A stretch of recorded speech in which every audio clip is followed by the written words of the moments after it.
Intruder detected. Establishing communication. Access granted.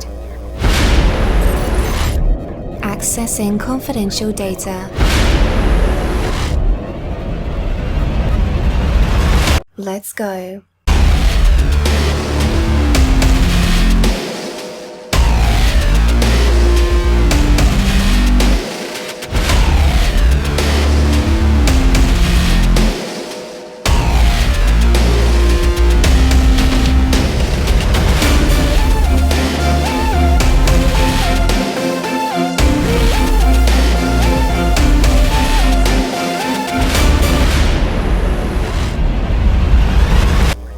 Your message has been transmitted successfully.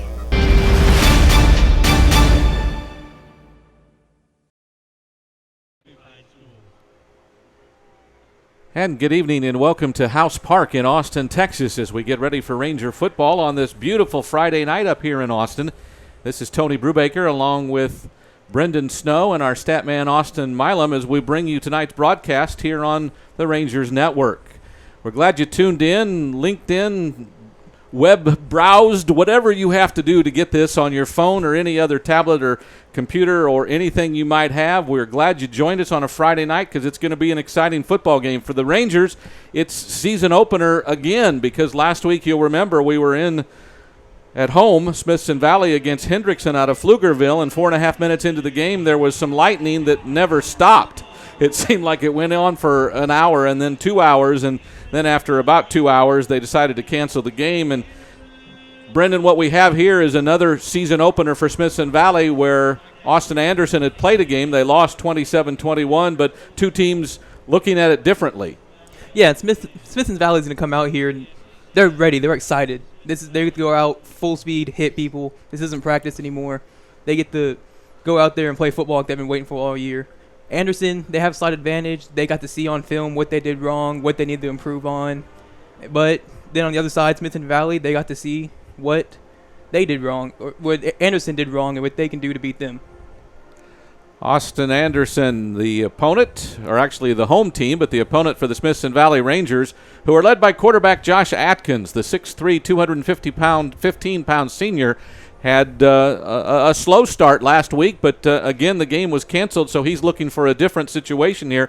And Josh is a senior now.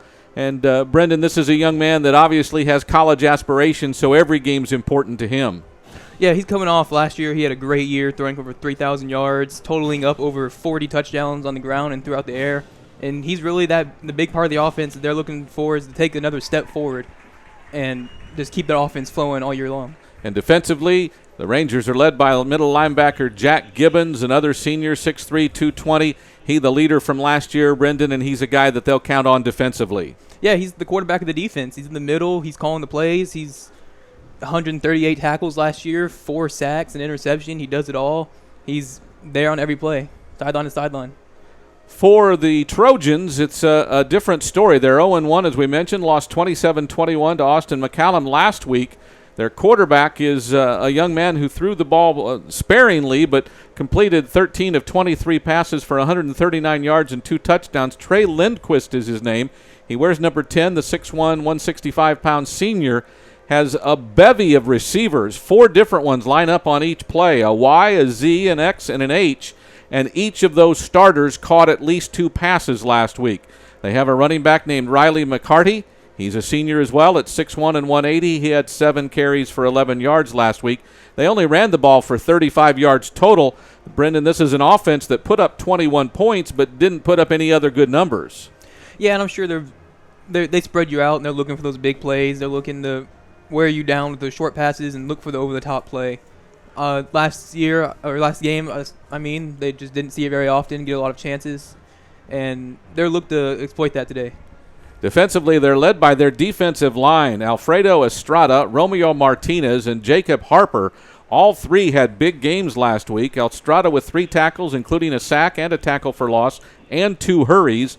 Martinez had 3 tackles, including a tackle for loss, and Harper had 4 tackles with a tackle for loss. So they obviously penetrate through the offensive line and make some big plays on that line, and we'll have to see how that matchup works as the Ranger offense goes against us. against them. We're going to take a quick timeout. When we come back, more of the pregame show as you're listening to the Ranger Network. This November, vote for a man who knows how to be an American in America for Americans. Vote for Coach Hill for President of the United States. He's not afraid of anything. And then the ninjas come out of the forest. Ninjas? Who wouldn't vote for a president who had ninjas in their video? But I don't want to be the president. But you're from Texas, Coach, and that makes you a shoo-in. I'll make sure to put that in the video. But it doesn't matter, because I don't want... I know! We should get John Wayne to be in your video. John Wayne? I can hear it now. The new president of the United States of America is... Whoa. I just have to say that if I was president, I couldn't coach football anymore. Well then, I'm officially resigning as your campaign manager and vice president. Okay then. Coach, how tall do you think you have to be to run for president?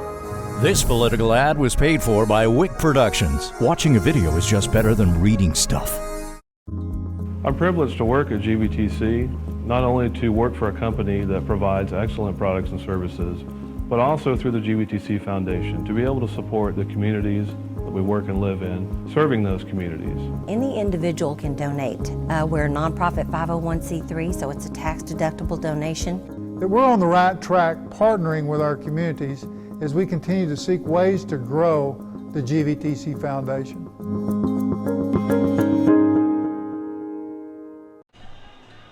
And we're back to House Park, a history-laden area of Austin, a place where they play a lot of Austin ISD games. Some of the history of this goes back to, it was built in 1939 just along Shoal Creek, just down the hill from the old Austin High School near downtown. The stadium built on land donated by Edward M. House, a former diplomat and advisor to Woodrow Wilson. We all know Woodrow Wilson.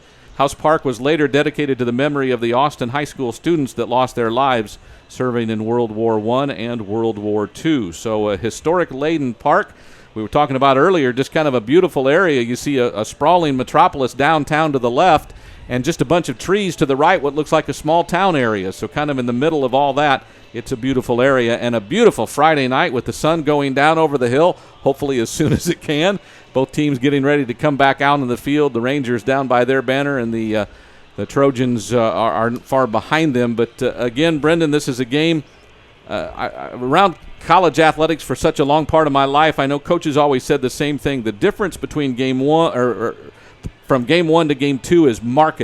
You learn so much with that first game because it's your first time seeing those players play. Austin Anderson has that opportunity. Smithson Valley doesn't really have that because they didn't play as much last week.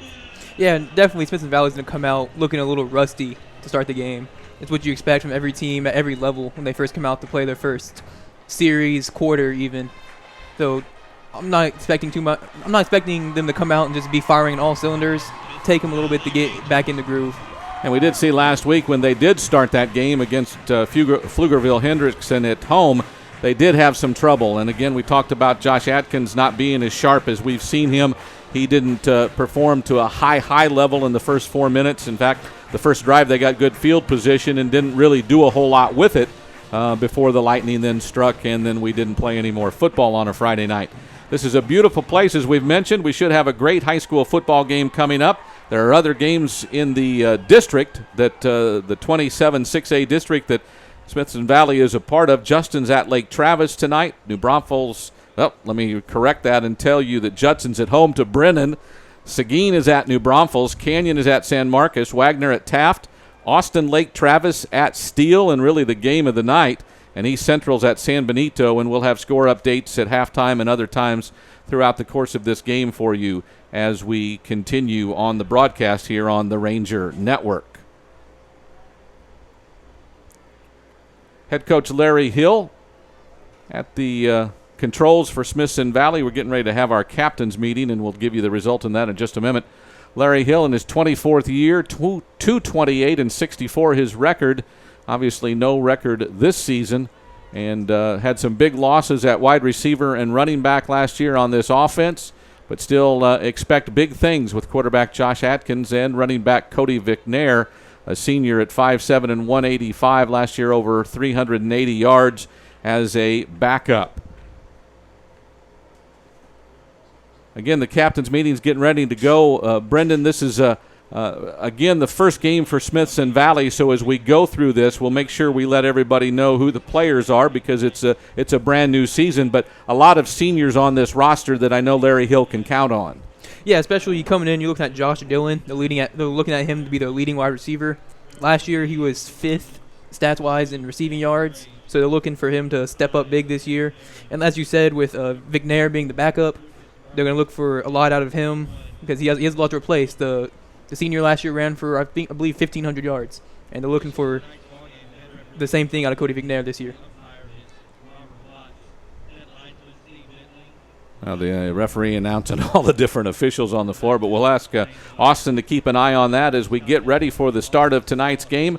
We, again, go through some of the defensive replacements. We know Jack Gibbons is back, and obviously a proven leader on that team, but a lot of newcomers on the defensive line. Only Zane Nutzi was a player that had stats with 19 tackles and 3 tackles for loss. But there's some new players on that, including C.J. Keeler and Alex Flores, who will be playing on that defensive line. Yeah, and you look to throw out new guys out there, see what they can do, hope that they can bring you the best that they can bring you. And what they're really focusing on defense is their corner, Trayvon Morig Woodard. That kid might be one of the best defensive backs on this team, leading the team last year at 7 interceptions, over 40 tackles. He was really everywhere and the leader of that secondary. Not only the best cornerback on the team, he might be one of the best cornerbacks in the district as a real playmaker on that defensive side of the ball. Another starter that's back is strong safety Ricky Rios, who made some plays. Right now we'll take another timeout. When we'll be back, more of Ranger Network football.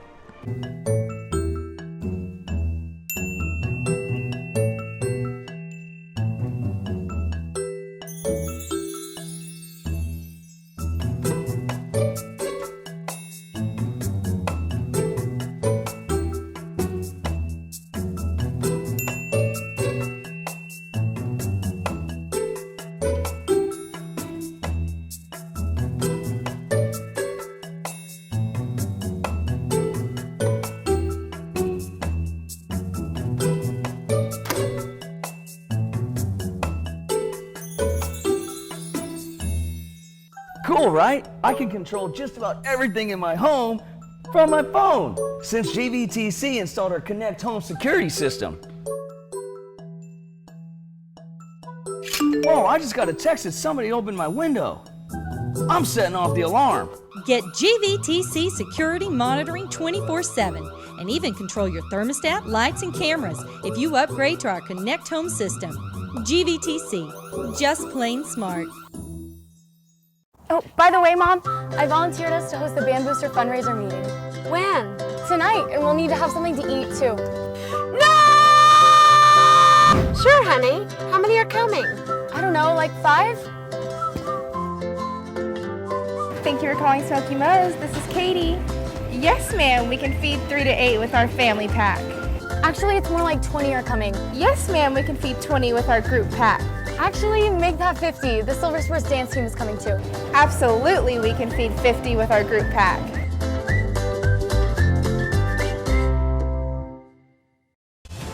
Welcome to the Rangers Network. 24-hour-a-day access to news, game replays, original shows, live game night radio coverage, and more on rangersnetwork.com. Watch every home and away game the day after, complete, and the way only the Rangers Network can bring it to you. Never miss an episode of Inside Rangers Football. Listen to all the games live on your smartphone with our exclusive live scoring screen. Rangers Network is your media hub for everything Rangers. Be a part of Rangers Network. And we're back to House Park in Austin, Texas for the Ranger Network. Smithson Valley Ranger football, and the Rangers will kick off tonight's game to Austin Anderson. The Trojans will receive, and the Rangers in their white jerseys with blue pants White socks, a blue helmet with a stripe and a number on the side. Handling the kickoff is Mason Reed, and he puts a foot in it. Fielded down around the 3-yard line and bringing it up the right side across the 20. Now cuts back inside across the 30 and tackled at the 35-yard line. A nice run back that time by James Barron. Brought down on the play by Chandler Beam on special teams. So the Trojans offense will come out, and we'll set those for you real quick. Again, Trey Lindquist is the quarterback. The senior threw for 139 yards and 2 touchdowns last week. His receivers Hayden Buckman, Dean Dixon, Jacob Graves, and James Barron. So 2 receivers to the left, 1 receiver to the right. Lindquist will throw to the left. It's Barron, the man who returned the kickoff. He'll get about 5 yards as he drags several defenders with him. And finally brought down on the play by Zuber and some others for the Rangers, but a gain of almost 6. And you can see the Trojans looking to go pretty fast here, get the ball out quick, and just keep the offense moving, keep the defense on their toes. Spread them out as the receivers are both outside the numbers. 2 receivers to the right, 1 to the left. A running back and a tight end in there now. And now here's a pass rush. He misses the quarterback Lindquist, who then goes across the 40 and slides down to about the 44. So another short gain of a couple. It'll be 3rd down and about 2. Good job on the defense that time by Alex Flores for pushing him out of the pocket.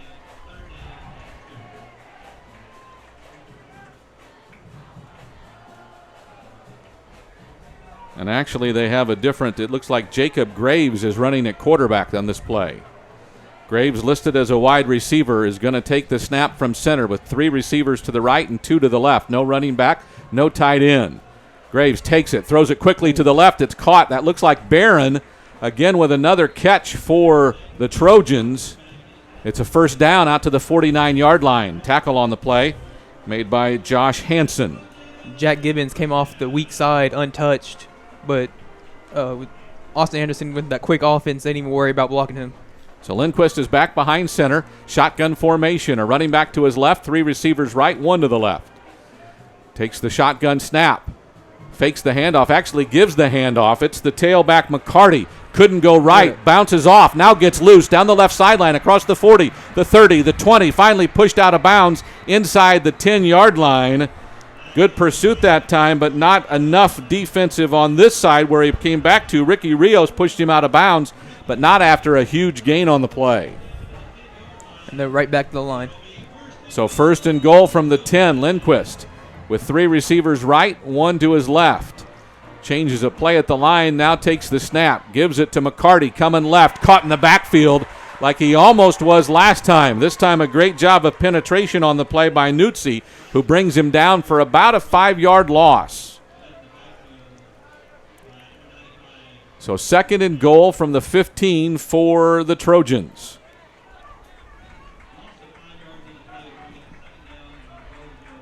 Lindquist will be at center, or at quarterback behind the center in the shotgun formation. 2 receivers kind of bunched up on the right side at tight end and hashback. A fake to the running back, a pass over the middle, touchdown for the Trojans. That one passed by Lindquist, caught by Graves. It's his 2nd touchdown of the season, and 2 minutes and 24 seconds into the 1st quarter, the Trojans have got on the scoreboard. Good coverage there, too, by Ricky Rios. The ball is right in the correct spot where it had to be. And there's a flag on the play. It's offsides on Smithson Valley, so it's declined, and the touchdown will stand. You're right, Brendan. The coverage wasn't bad. He just made a good throw, and Graves made a great catch. So the extra point try by Estrada will be attempted on the far end zone. The snap is good. The hold is down, and the kick is good. So right off the bat, 2.5 minutes into the game, the Trojans have taken a quick lead. It's 7-0. The Rangers are behind Austin Anderson. We'll keep it here as Brandon. Now it's a chance for the Rangers to get their offense on the field and see what they can do against the Trojans. And they're going out there looking to respond, but they're not freaking out. It's early, It's 2.5 minutes into the game. They're not going to change their game plan just because they give up a first quarter score.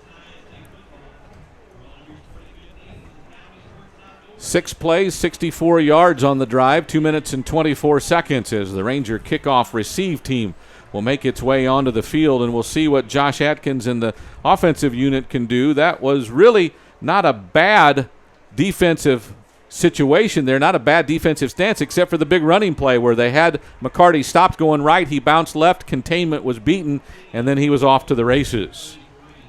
I'll look for this drive from Smithson Valley to. They might want to slow it down a little bit, though, because even though that drive was just 2.5 minutes, the defense didn't get a chance to catch their break. They were hurry up. They were right up to the line, even after the big run play.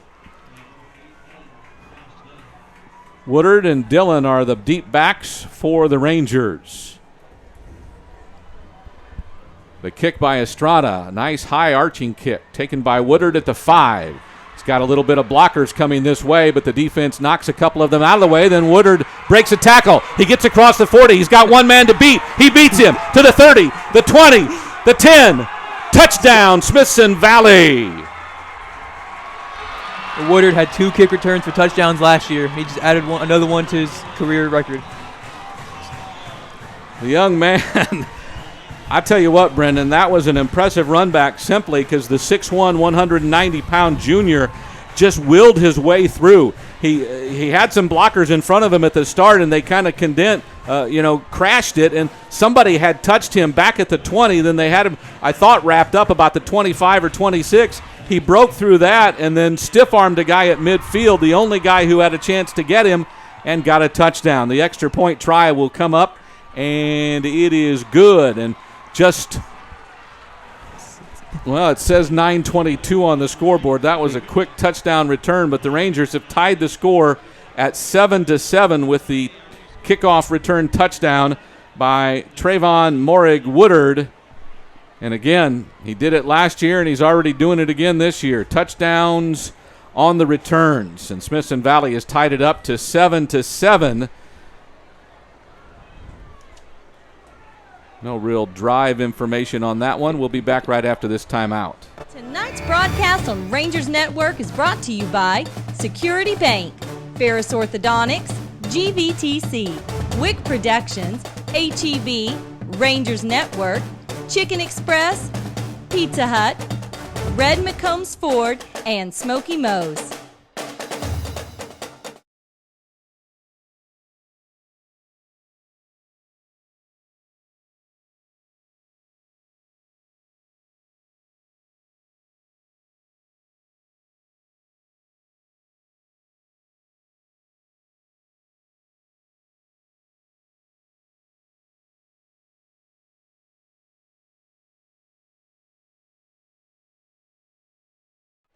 As we come back, the PAT was actually missed, so that is my mistake. It looked good, and I thought the near official put his arms up. I guess I missed that because it's 7-6. Here's the kickoff by the Rangers. Goes to Barron inside the 5, right sideline, angle and left. Gets hit once, gets hit twice. Now brought down in a heap of Rangers. Has better kickoff coverage that time. Down on the early coverage to make the first hit was Jacob Zuber, a junior linebacker, and the defensive unit for Smithson Valley will come out on the field.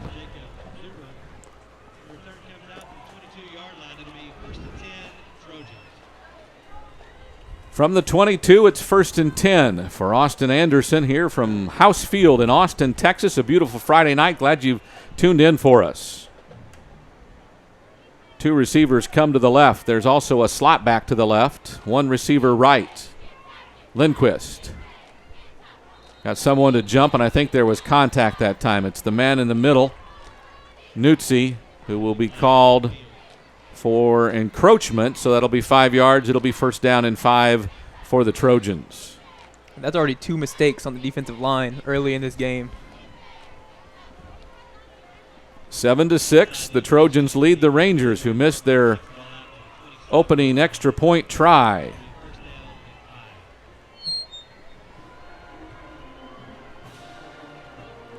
So again, Lindquist hands it off. It's not McCarty this time. This is the backup Fulmer, Coy Fulmer. will get up to the 29. That's just short of a first down by a couple of yards, so a gain of about 3. Gibbons was there on the tackle along with some other Rangers.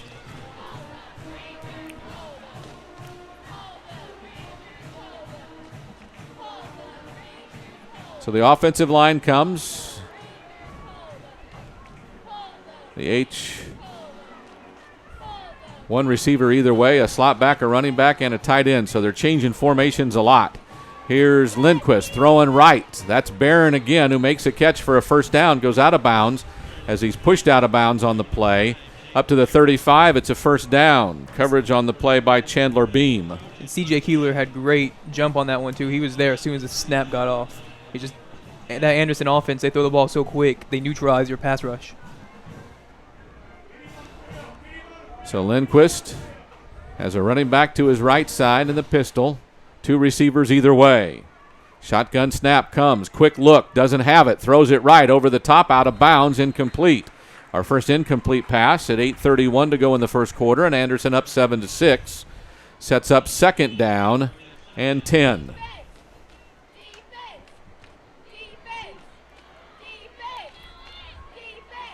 The Rangers 18-5 in season openers under Coach Hill. They've won 5 of their last 6. First time they've opened up on the road in a while, though. Lindquist checks with his coaches and then changes the play. Has 2 receivers left, 1 to the right. Also has a tight end to the right. Snap is high, he bobbles it, then he's sacked.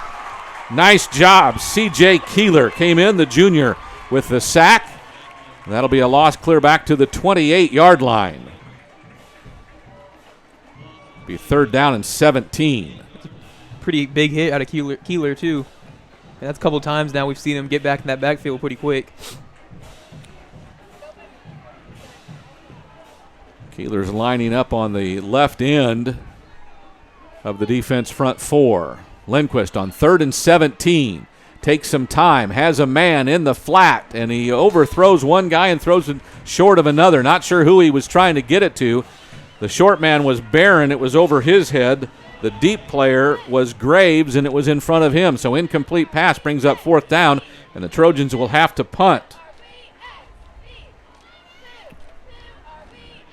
And it looks like it's Graves that'll go back to punt. Jacob Graves, the senior, was Peyton Zachary, who did some punting in the first game. Here's a low line drive, doesn't go very far. Crosses midfield and will roll and be set down at the 41-yard line. So the Rangers will have good field position as they start their first real offensive drive after returning a kickoff for a touchdown.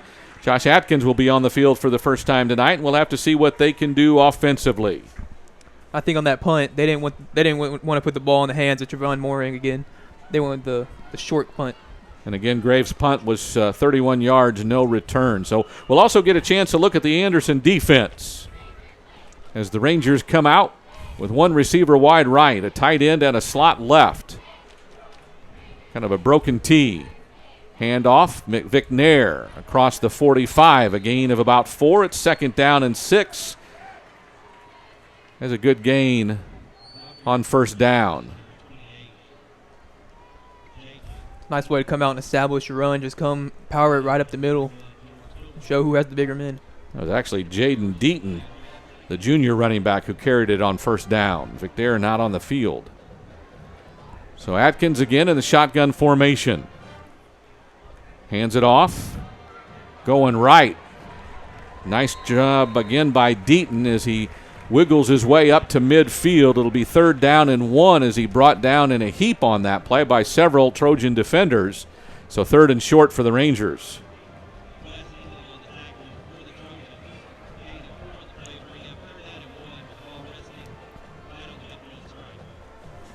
On this 3rd down, Trevon Moorig's now checked in for offense too. Looks like he does it all out here.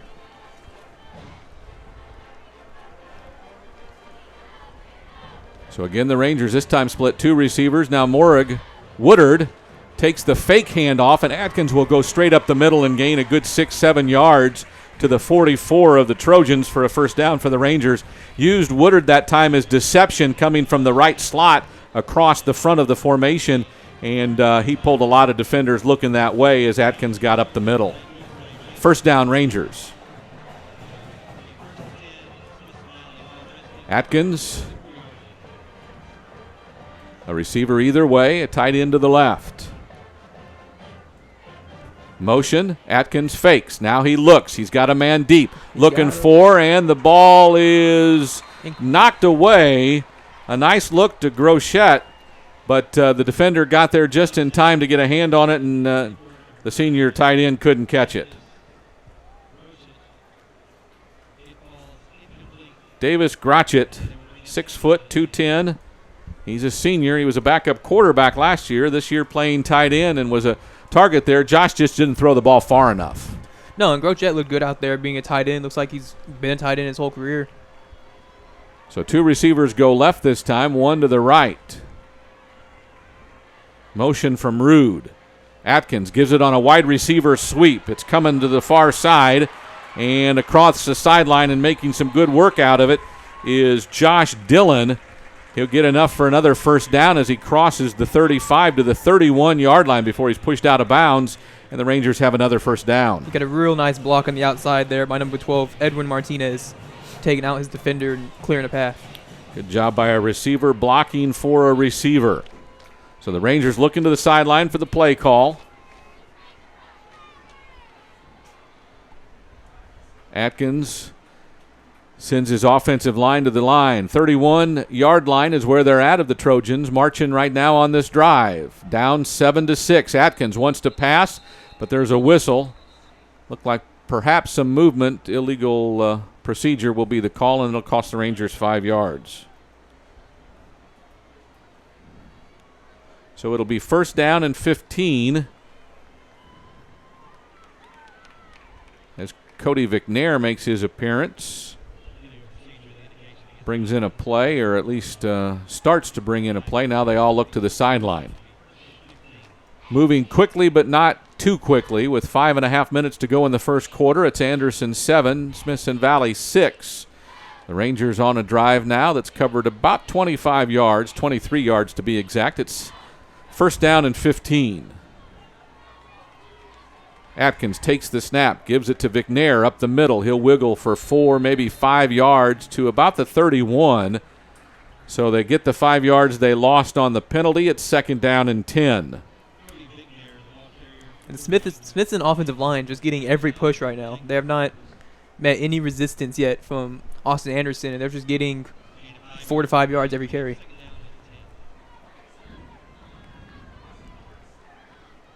So Atkins again brings his team to the line. A tight end left, 2 receivers right. Atkins again fakes the handoff. Now looking deep across the middle. It's Dillon in the end zone, and he can't hang on to it. Coverage on the play was not too bad by Reed St. Pierre, but Dillon had that one touch his hands, and he wasn't able to hang on to it. I like it. That's 2 deep shots now that Smithson's had a chance to pick up some big gains, score a touchdown, and they're not afraid. And I hope they keep taking those deep shots all night long. They keep giving it to them.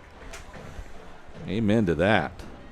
So 3rd and 10 for the Rangers. A big third down play here as we close in the closing minutes of the first quarter. Atkins surveys the defense, now takes the snap, wants to throw to the right. It is caught, and he'll wiggle not quite to the first down. That's Edwin Martinez. The junior makes the catch, but gets shoved out of bounds around the 24-yard line. So it looks like they'll be about 3 yards shy of a first down on 4th down from the 24. I think they were playing for 4 downs right there on that 3rd and 10. They just wanted to get some of it back, have a better shot to go for it on 4th. Exactly right. Larry Hill likes to do that a lot. So 4th and 3 from the 24-yard line. A little bit of motion, and now there's a timeout call, I think, by the Trojans. Yes. Austin Anderson will take a timeout as the Rangers have a big 4th down play ahead of them. We'll take a brief break as well as the Trojans lead it 7-6 in the first quarter. Tonight's broadcast on Rangers Network is brought to you by Whataburger, Peppa Thomas with Remax, Max's Roadhouse, Ashley Small Engine Sales and Service, Texas Roadhouse, and Sunbelt Rentals. Back to House Park in Austin, Texas. Tony Brubaker along with Brendan Snow. Austin Milam's on stats as we bring you the Ranger Network, Smithson Valley football with 4:27 to go in the opening quarter. It's Anderson 7, Smithson Valley 6. The Trojans scored on a drive, their first touch of the ball that went about 64 yards, and they got a touchdown and an extra point. Smithson Valley's Woodard returned the next kickoff the distance, about 95 yards if I remember right. And then the Rangers missed the extra point that looked good from here. So it's 7-6. Anderson ahead of Smithson Valley, and the Rangers have a 4th down and 3, again with 4:27 to go in the opening frame. Coach Hill giving some final instructions to Josh Atkins and the offense as they'll go to the line of scrimmage. Another big play like that 3rd down play. This is a big 4th down play. A tight end right, a receiver right, another receiver to the left. Atkins with motion going right by Rude. Fakes the handoff, looks to pass, has a man in the flat, and it's caught, and out of bounds goes Rude, but he did make the catch and got the first down, but then he stepped out of bounds at the 18-yard line. And Atkins had options on that one. He hit Rude there, and he also had Davis Grotjet wide open 5 yards right behind him. Was a well-designed play by the Ranger coaches. So it's 1st and 10 now from the 18. Austin Anderson lost a week ago to Austin McCallum, 27-21. The Rangers, 1st and 10 from the 18. Atkins has 2 receivers left, 1 to the right. Motion, faked left, then went right. It's Deaton. He'll get across the 15 to about the 14 before he's brought down. Then I think a flag went down. Not real sure what the flag was. The tackle by Robert Abernathy, a defensive back. And Andrew Antonelli, the right tackle, lost his helmet on that one. He has to come out for a play. So it really wasn't a flag as much as it was just an indication that the helmet came off. So he'll go out. And the Rangers will have a 2nd down and about 6, it looks like, from the 14. After the huddle breaks, Atkins has a running back. It's Jaden Deaton behind him. 2 receivers left. It looked like there was motion, but no flag. Pass is caught by Dillon. He breaks 1 tackle but can't break the 2nd tackle. Great defensive play by Jeremiah Byers, the sophomore middle linebacker, saved a touchdown. Dillon up to the 7 or 8 yard line, so should be good for a 1st down. It's 1st and goal from the Rangers from the 8. That's a great play by the defense. I thought it was a sure touchdown from back here. He had nobody in front of him. Byers was the 2nd man to have a shot at Dillon. He got him by the shoestrings and tripped him up at the 8 yard line. So 1st and goal for the Rangers, trying to take a lead with 3:14 on a running first quarter clock. Dillon in a tight formation with everybody inside about 10 yards. Now Dillon in motion. Atkins will take it up the middle. This time he's got no room as the defensive line closed in. Josh goes down. It looks like Jacob Harper was at the bottom of that pile and will lose a yard on the play. The Rangers will have a 2nd down and goal from the 9. Second time they ran that play with a receiver in motion across the front of the area, and then Atkins followed him up the middle. This time the defensive line caught him. So a tight end either way, a receiver either way. Atkins fakes the handoff, has a man on the right flat. It is caught, and it's in the end zone. That's the backup tight end, Mr. Hunter, a junior. A Dorzell Hunter. A Dorzell Hunter. Touchdown. His first touchdown as a Ranger, according to my stats. And the Rangers take the lead with 2:27 to go. It's 12-7. Looks like they are going to try to kick the extra point, even though it might be a chance for 2. But they are going to kick, trying to get themselves back on motion. There's the kick. End over end kick is up. This time the officials put their arms up, and it's 13-7. So the Rangers go up on a nice drive and take the lead by 6 with 2:27 to go in the first quarter. We're back after this timeout. Tonight's broadcast on Rangers Network is brought to you by Security Bank, Ferris Orthodontics, GVTC, Wick Productions, HEB, Rangers Network, Chicken Express, Pizza Hut, Red McCombs Ford, and Smoky Moe's.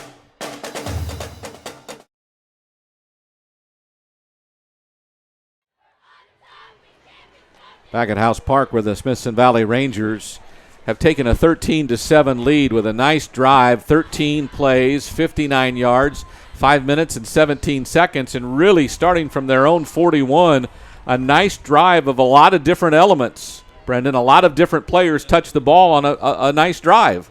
That's what you like to see. They got the ball, they got the running game working, they got the deep ball, looked for it a couple times, a short game, and they're on that touchdown pass. There's just simple old misdirection, fake the run one way, roll out the other.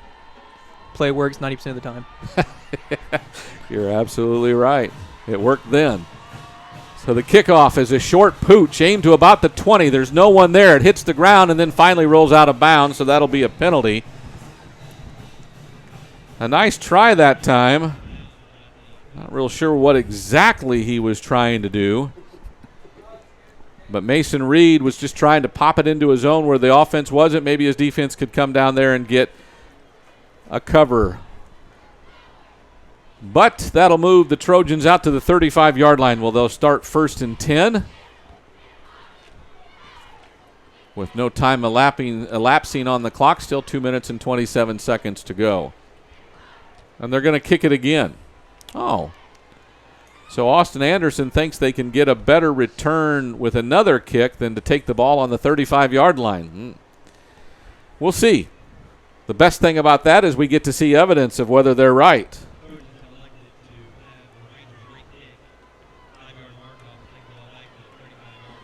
So we'll see. And the kick is moved back 5 yards too. That is correct. Back to the 30 where Mason Reed will try again. Just a sophomore.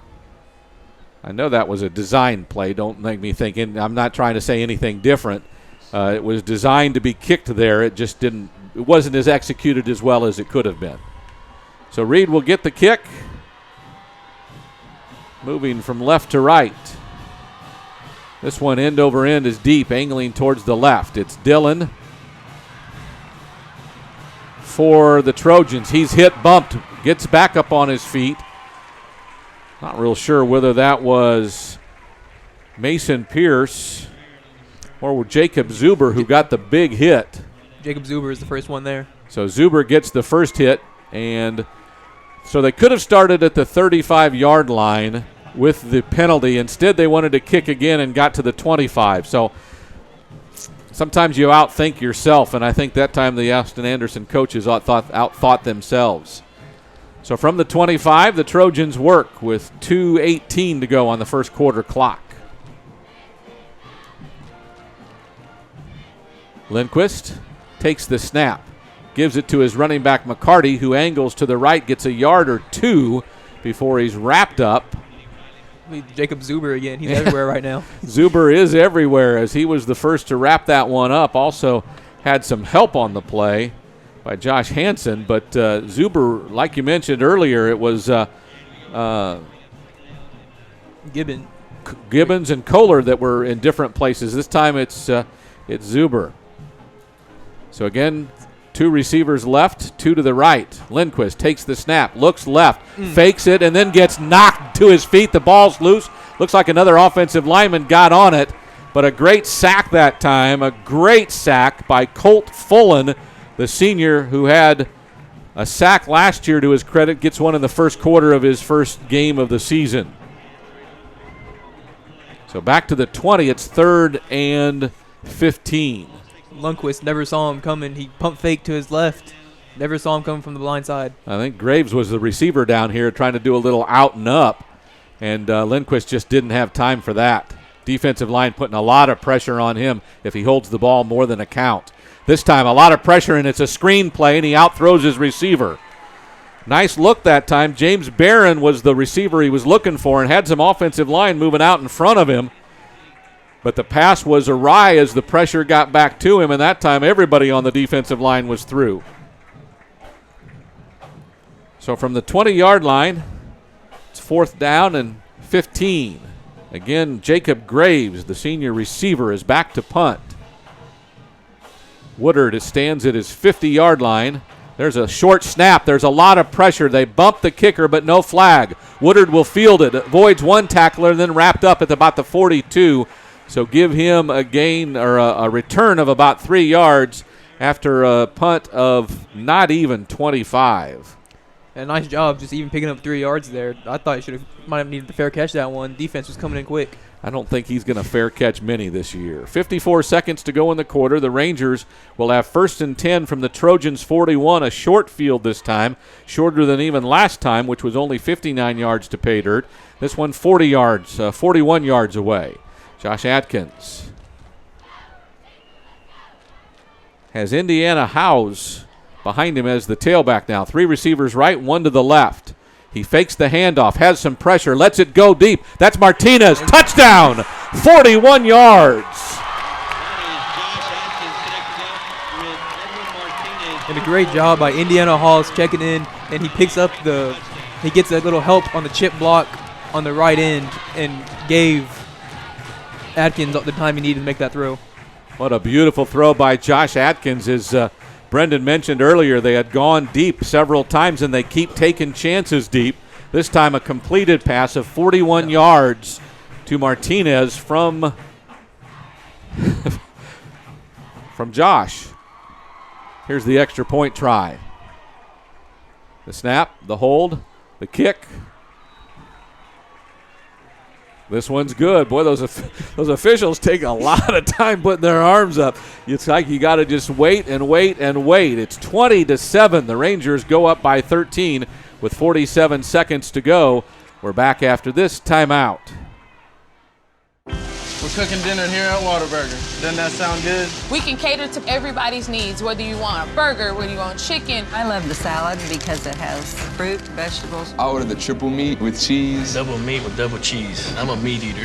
Whataburger for dinner. It's a time where all the family can get together. Everybody's off of work. Everybody's out of school. Dinner's special for me and my family because it's the one meal out of the day that we could just spend together. I love seeing happy faces at Whataburger, and I would love to cook you dinner. It's time. We're back at House Park. Time of possession so far.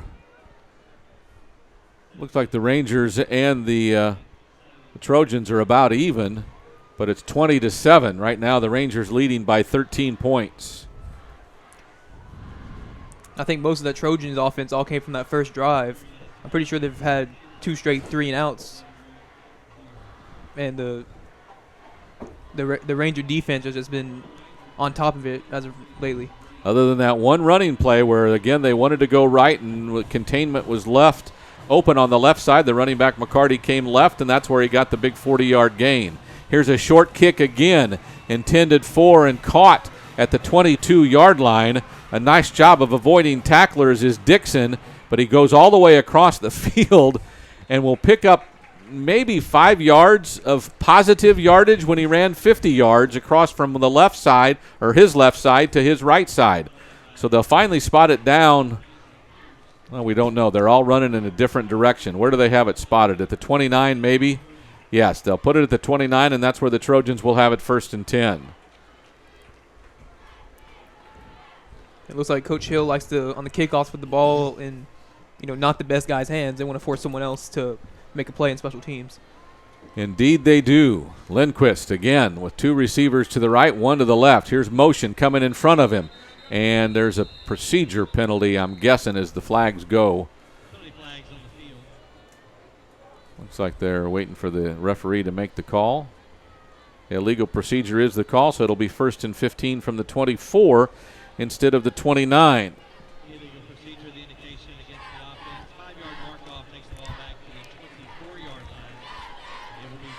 So 1st and 15 for the Trojans, who send 1 receiver wide to the left. 2 receivers to the right, and a tight end on the left side. Lindquist has the ball. 3-step drop. Looks long. Now throws it across the middle. It's tipped and it's intercepted. Tipped and intercepted. A nice play that time by Tyler McCracken, and he'll go down the left sideline and all the way to the end zone. It's a touchdown for Smithson Valley on the Oski play, about the 35-yard line on a really ill-advised pass by Lindquist. It's returned for a touchdown by McCracken. Great job on McCracken staying with that, even though the ball got tipped up in the air. That's always easy. That's never easy, and it's always scary looking up. You're defenseless right there, trying to go up and make a play on a ball. Tyler McCracken, the senior, who had 1 tackle last year, has his first interception of the season, and it goes for a touchdown. 26-7, the extra point is up. Looked like it was angling left, but it looks like they nod and agree it's a touchdown. It's getting a bit almost humorous with the way those officials are handling the extra point. 27-7. The Rangers have taken a 20-point lead with 23 seconds to go, and that means they've scored a lot of points in the last couple of minutes. Yeah, they've been scoring quick. It's every time we look up now, it's a touchdown to Smithson Valley. Ever since scoring now 27 straight in the last 9 minutes. It has been, and in fact, we scored a touchdown on the long touchdown drive, or the one-play touchdown drive. The 41-yard pass play was a touchdown. They get the ball back, and on their second play from scrimmage, we get the Oski play and the interception return for a touchdown. So in the last 60 seconds of football time, we have 2 touchdowns. Do the Rangers. And we'll kick off to them again here. 23 seconds to go in the opening quarter. It's all Smithson Valley now after the Trojans took an early 7-0 lead. The Rangers have scored 4 times and lead it 27-7. From House Park in Austin, Texas.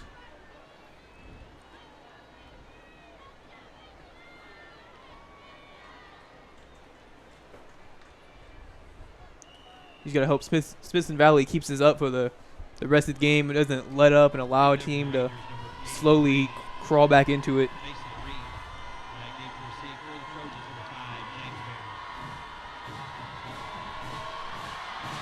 The kick angles again and fielded by Nix. Pardon me, that's not Nix. And a kickoff return that goes to about the 31, but the Rangers are all over it. He was met by Taylor Nix right there hard. Yeah, Dean Dixon. And the collision stopped the run back right there. 17 seconds to go. 27-7, the Rangers up by 20 points. And all of a sudden, the Trojans late in the first quarter look tired as they take the field. The defense, all kinds of energy as they move around, now ready to go. Lindquist barks and has an offensive line. Actually, the defensive line crossed the line of scrimmage. One of the offensive line started pointing. I don't know if there was contact or not, but by moving, the offensive lineman might have cost himself a penalty. They're going to call it against Smithson Valley for encroachment. Not really sure there was contact there, but the defensive lineman rocked back because of it. So it'll be 1st and 5 from the 36. Larry Hill having a conversation with the head linesman about that. I think he agrees with me. So 1st and 5 from the 36-yard line. Closing seconds of the first quarter. Here's a handoff. McCarty going right. Avoids one tackler. Now Gibbons catches him and knocks him down at the 37-yard line. So a gain of about 1 brings up 2nd down and 4. Nice tackle by Jack Gibbons. And that'll take us to the end of the first quarter. We've got a timeout on the field with the Rangers leading 27-7 after 1 quarter. We're back after this timeout. This November, vote for a man who knows how to be an American in America for Americans. Vote for Coach Hill for President of the United States. He's not afraid of anything. And then the ninjas come out of the forest. Ninjas? Who wouldn't vote for a president who had ninjas in their video? But I don't want to be the president. But you're from Texas, Coach, and that makes you a shoo-in. I'll make sure to play that in the video. But it doesn't matter, because I don't want... I know! We should get John Wayne to be in your video. John Wayne? I can hear it now. The new president of the United States of America is... Whoa.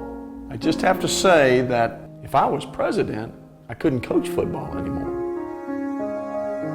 Well then, I'm officially resigning as your campaign manager and vice president. Okay, then. Coach, how tall do you think you have to be to run for president? This political ad was paid for by Wick Productions. We're back to House Park. The Rangers on defense now. It is 2nd down and 6. Lindquist takes the handoff, gives it to McCarty. Actually, he faked it. Threw it out to the left side. Not a whole lot of room there. Like that was James Barron again. A short gain of another yard, maybe. It's 3rd down and 3. Ricky Rios did a nice job getting over there to help. Because really, the receiver only had maybe 1-2 guys to beat, and it was off to the races. Ricky Rios, the junior, had a pretty good year last year. Smithson Valley, 105 yards of total offense. Austin Anderson, 67. Here's a handoff to McCarty. On 3rd and short, he won't get it. Penetration on the defensive line. I think it was Nutzi again who got in there and brought him down. So a short gain. It'll be 4th down for the Trojans, and they'll bring on the kick team. The Trojans now 1 for 4 on 3rd downs here now in the opening seconds of the second quarter. 10:55 to go on a running second quarter clock. It's Graves back to punt. They bring a man on the field as they only had 10 out there, and the Trojans will punt.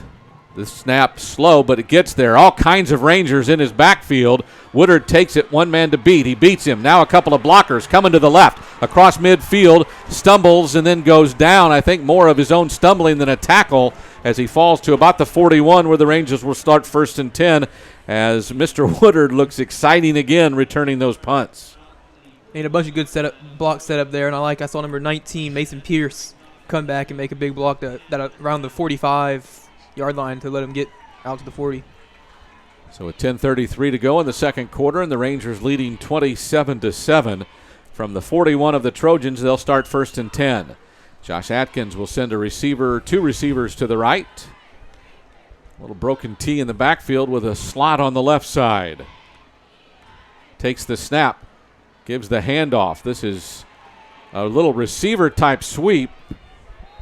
And out to across the 35 before he's pushed out of bounds at the 34-yard line. Again, that's Josh Dillon, who's getting as many running plays as the running backs tonight.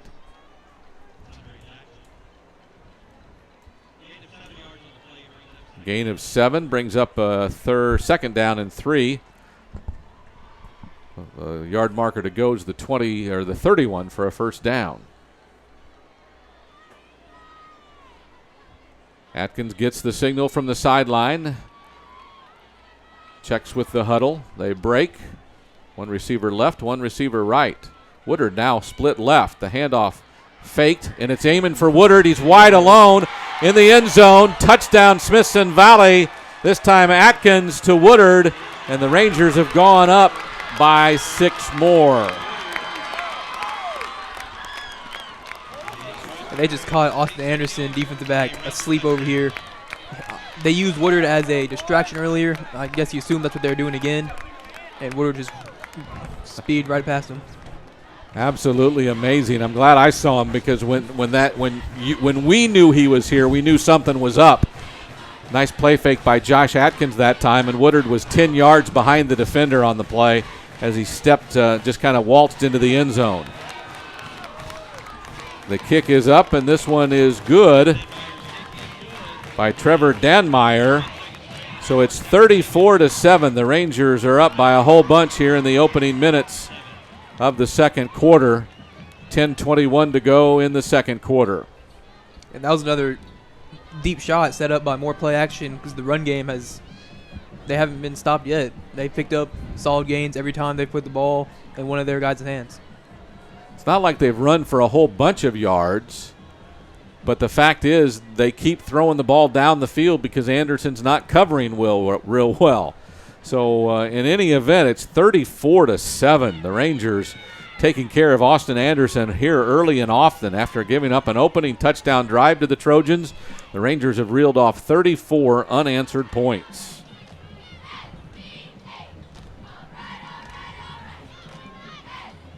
Danmeyer, the sophomore kicker has now converted 4 of 5 extra points. The first one was not good, even though we thought it looked good from up here.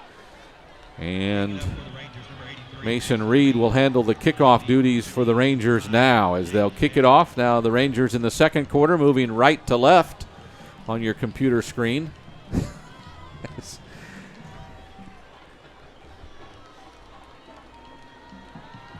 As Reed will get ready again. The kick coverage unit's going to get tired tonight if things continue. The end-over-end kick, this one aimed left and deep. It's Barron at the 10. Has a man to beat, and he doesn't beat him.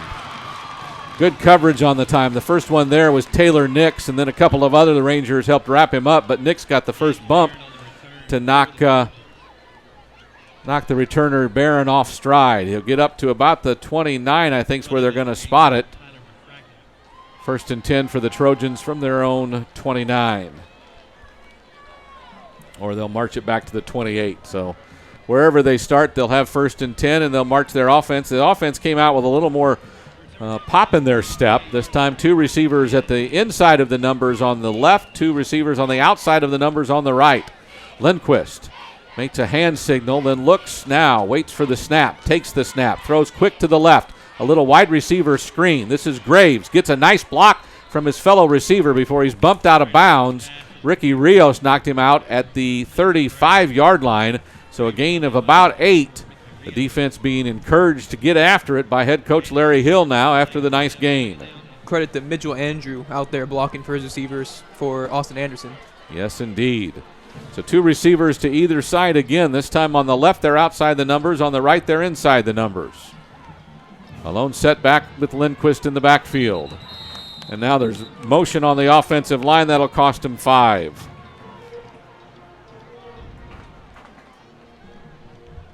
So instead of having second and short, it's 2nd and 8.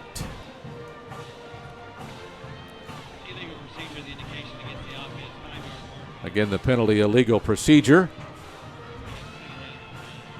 And here comes the Trojans again. This time 3 receivers come to the right, 1 to the left. The left is the short side of the field as they're on the far hash. Now motion from Barron from right to left. 2 receivers either way. Lindquist takes the snap, looking right, throws it to the short receiver who's crushed by Woodard. The pass was there, intended for Buckman. By the time it touched his hand, Woodard just leveled him and he couldn't hold on to it. It's incomplete. It'll be 3rd and 8.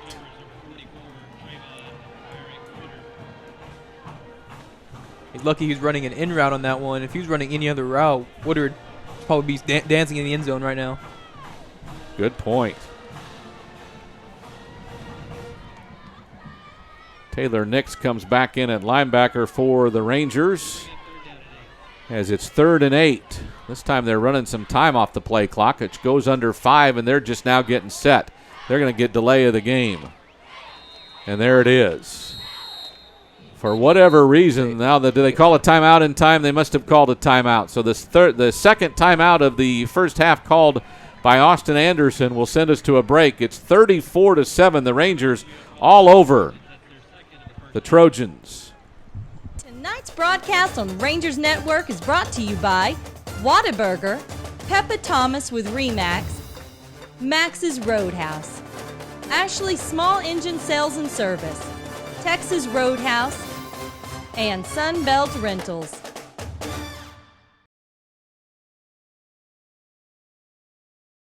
We're back to House Park. The Rangers on top of Austin Anderson's Trojans. It's 34-7. Second quarter action from historic House Park here up in Austin.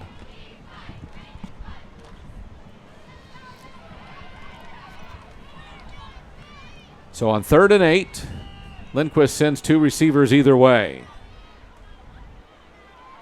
Smithson Valley sees a receiver in motion. They'll hand it, and caught in the backfield is Barron.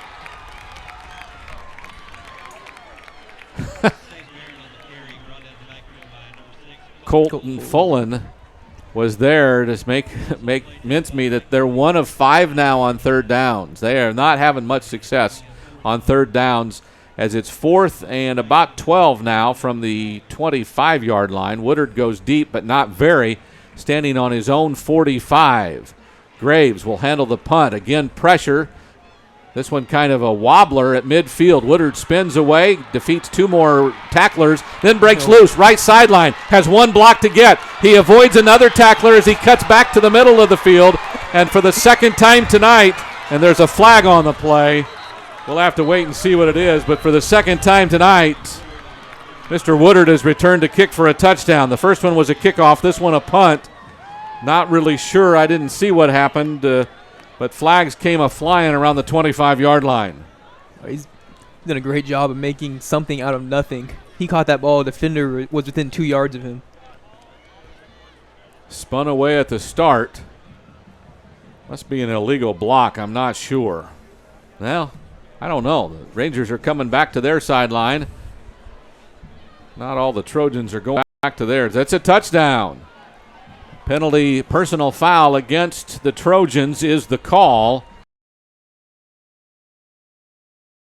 It'll be a 40-7. Smithson Valley on top with the extra point to come with 9:20 to go in the second quarter, and Larry Hill's pretty far out on the field, about to the numbers, just inside the 30-yard.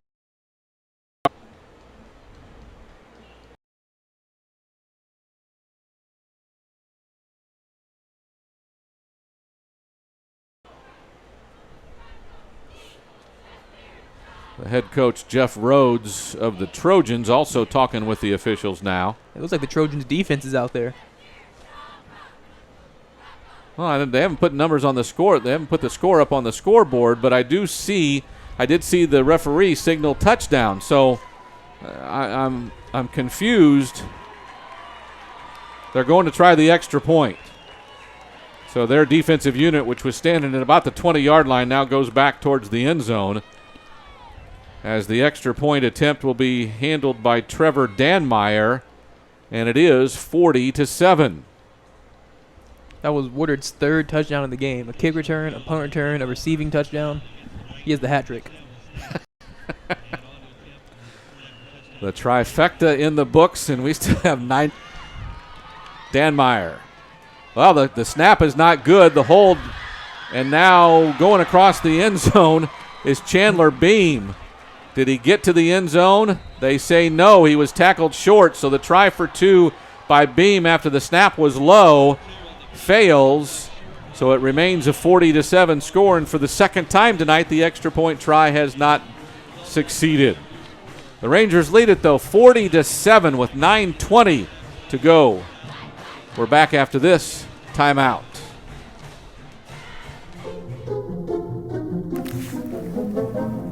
What gives? Oh, check it out. He's buffering. That's super annoying. He really ought to sign up for GVTC's internet service.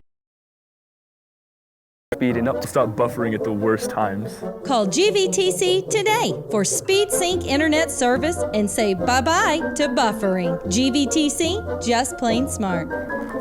When he's done loading, this is going to be hilarious.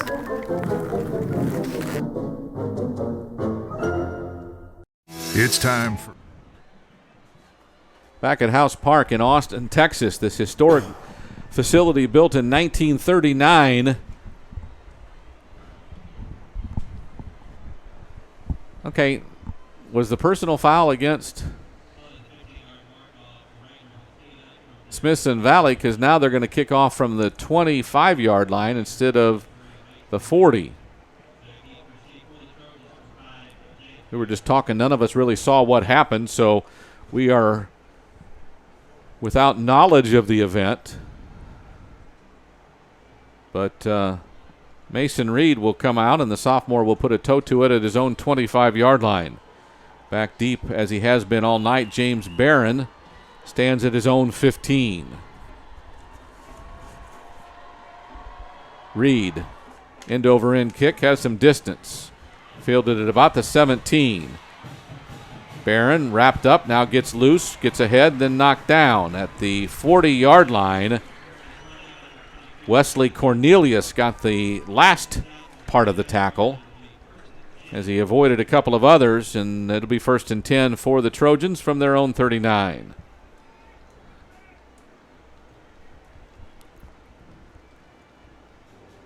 Try to get you some scores from around the area at halftime if it ever gets here, as we've played almost an hour of high school football, and we have 9 minutes, 11 seconds to go in the second quarter.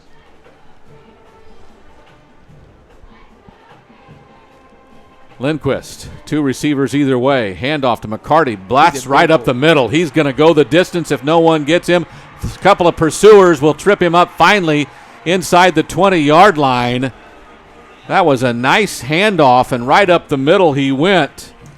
McCarty finally brought down. I think it was Zuber who ran him down finally at the 13-yard line. Zuber and Chandler Beam was there as well. Chandler Beam hustling down the field. The Rangers wouldn't give up on the play, so it's now 1st and 10. 48-yard run. Now moving after a throw out to the right. That's Buckman. He'll get not even a yard. Tackled and wrestled down. Ricky Rios and others down at the 13-yard line. It's 2nd down. So Lindquist with another completion. This one to Buckman. No distance, no yardage on the play. It's 2nd and 10. Lindquist now goes up to his line and wants to change some things. Both the guys on the right side of the offensive line get up and they want to move. Well, where are you going to go, guys? Now, he wanted a handoff and no one was there. He'll throw it to the flat. It's Barron. He'll go into the end zone and touch the pylon. No, they'll say he's out of bounds at the 1. He did touch the pylon with the ball, but the official on the far side marks him down at the 1-yard line. It'll be a 1st down. It'll be 1st and goal. So James Barron, the wide receiver, thought he had a touchdown, but not. It'll be 1st and goal from the 1. And I couldn't tell if that play was designed like that, if it was broken. broken. I think with the 2 offensive linemen that got up confused me. I think maybe they were shifting. They were going to do I don't know what they were going to do. But then the running back flared out instead of was there because Lindquist turned around to hand it off. Now up under center for the first time tonight. Lindquist fakes the handoff. No, he gives it to McCarty, and there's no room. In fact, he lost yardage back to the 2. Everybody on the defensive line and the linebackers were in on that one. Down at the bottom of that pile, big number 99, Brandon Arnold. Nice penetration by the defensive line that time. 2nd down and goal from the 2. Ranger defense would put a big feather in their cap if they could hold them on this series from the goal line. 2nd down, Lindquist now not under center. He will go to the shotgun. A receiver either way, a tight end either way. They give it to McCarty. No, this time Lindquist keeps it, fumbles it. It looks like they recovered it. Austin Anderson will have it in the end zone. I don't know if they'll call him down first. We don't have any signal from the officials. Actually, the head linesman on this side says he's down inside the 1-yard line. The ball did come loose, and one of their offensive linemen fell on it, but it's 3rd down and goal from inside the 1 now is the official call. And here come the Trojans again in a hurry. A tight end either way, a receiver to the right.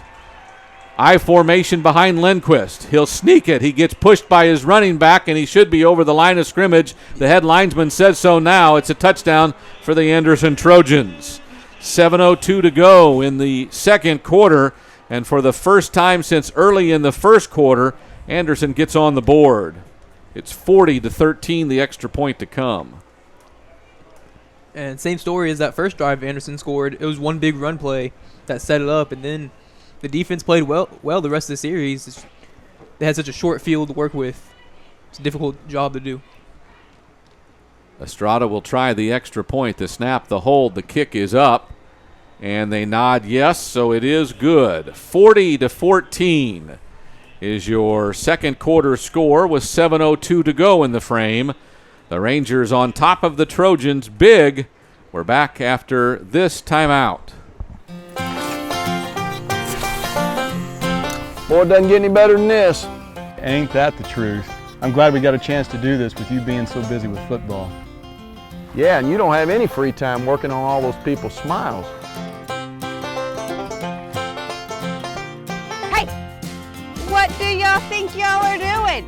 You got kids to coach, and we have smiles to make.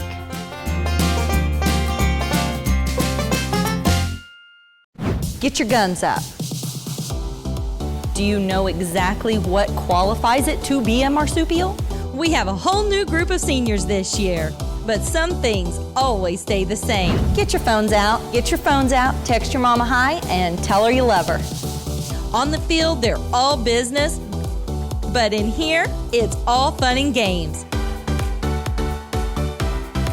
Coach Hill's gonna be pretty impressed. Nick, when does that noise come in handy?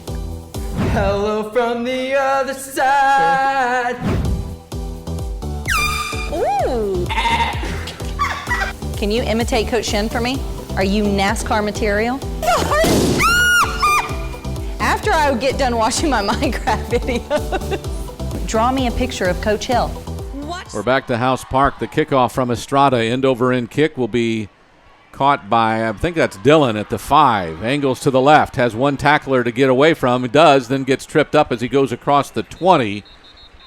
Nice job on coverage that time. Down there first was Reed St. Pierre. We've called his number a couple of times on kickoff coverage.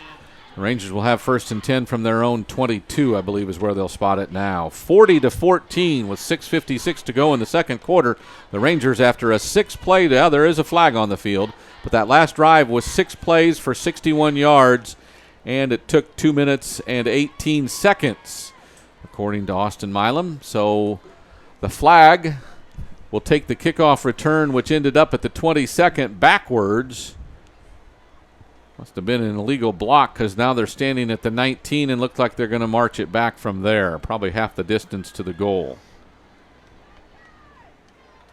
So the Rangers will start this drive inside their own 10-yard line, and it will be a challenge to move the ball now.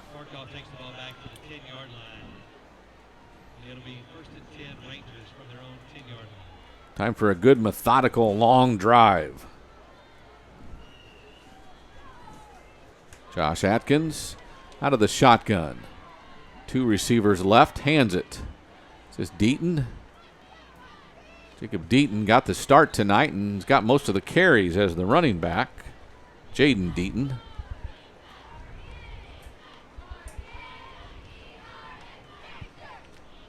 I believe that was him again. Got a short gain out to about the 12, so 2nd and 8 to go for the Rangers. They're huddling up a little more and more as the game goes along, up 40-14. 2 receivers either way for Josh Atkins. A lone setback behind him. Atkins calls, barks, takes the snap, looks across the middle, has a man. It's caught. No, the ball goes loose. The intended receiver was it 5? Okay. Davis Grochet. Grochet. And Atkins made a good throw through quite a few defenders, fit it in there to a tight spot, and Grochet just got hit and not easy to hang on to. So Grochet, the tight end this year after playing quarterback last year as a backup, couldn't hang on to it, and it's incomplete. 3rd down and 8 now from the 12-yard line. Grochet, the lone receiver on the left side, 3 receivers to the right for the Rangers. Atkins again calls for, takes the snap, fakes the handoff, looks, has a man going deep. It's intended for Dylan, and he caught it. Oh, my. He stuck his arms out on a last-second grab, and he'll go the distance to the house. Goodness. 88 yards on the pass play from Josh Atkins to Josh Dylan. And I don't know if I've seen a better catch in a long time. Josh Dylan, they list him at 5'6", 150 pounds. And is that at 5'6", it's not like he's got real long arms, folks. And he really stretched out on a full sprint to get down to the ball, made a beautiful catch just across the 40-yard line, and takes it the distance for an 88-yard touchdown run. Now for Josh Atkins, he has 7 completions, 4 touchdowns. Not a bad night for the senior. Still the first half. Dan Myers, extra point, hits the goalpost, but it sneaks across. It's good. Extra points have not been our best suit tonight, but the Rangers really don't care a whole lot right now. It's 47-14. The Rangers over the Trojans with now 6:03 to go. That series wasn't very long, but it went 88 yards and got the Rangers another touchdown. We'll take a timeout. We'll be back after this. We're cooking dinner here at Whataburger. Doesn't that sound good? We can cater to everybody's needs, whether you want a burger, whether you want chicken. I love the salad because it has fruit, vegetables. I ordered the triple meat with cheese. Double meat with double cheese. I'm a meat eater. Whataburger for dinner. It's a time where all the family can get together. Everybody's off of work, everybody's out of school. Dinner's special for me and my family because it's the one meal out of the day that we get to spend together. I love seeing happy faces at Whataburger, and I would love to cook you dinner. It's time for football. Coming back to House Park, 47-14. The Rangers lead the Trojans of Austin Anderson. The Rangers will kick off again, this time from the 40-yard line, as Smithson Valley's offense has just been unbelievable. So what was that? 236 total yards. That was 2 plays, 88 yards, and a handful of seconds. So we're not even going to worry about that one. Mason Reed. His leg is going to get tired. We're still in the second quarter, 6 minutes to go. This end-over-end kick fielded by Barron at the 10. Comes right. Has a bunch of Rangers in front of him. Avoids a couple. Spins away from another one. Then he's caught by about 5 of them, but he pushes him ahead 5 more yards on a nice time. James Barron, the senior, ran that one back and actually earned about 10 yards that weren't there if not for his effort. 1st and 10 for the Trojans from their own 30-yard line.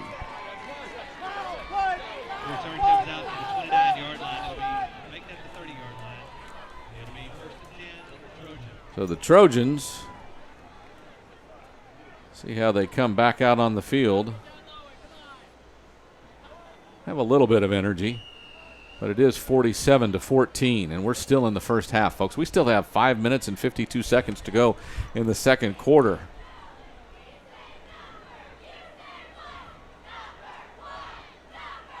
Three receivers left. Now one in motion coming to the right, so 2 on either side.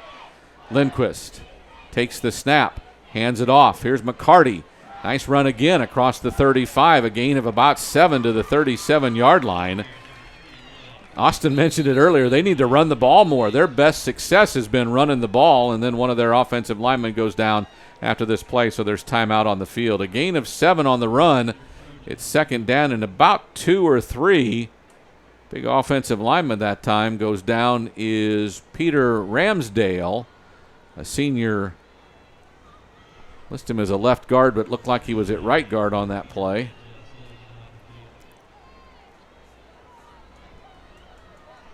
So a backup comes in for him, and the Trojans move on. The play clock continues, 5.5 to go. And there's an incomplete pass thrown by the backup quarterback. This is Davis Adams, the junior at 6'1", 155, who threw one pass, or completed one pass in 2 tries last week for 8 yards. That time throws one over the head of his intended receiver and missed him by about 10 yards. I didn't see if anything happened to Lundquist there, or if they're just giving him a play off to see what the backup can do.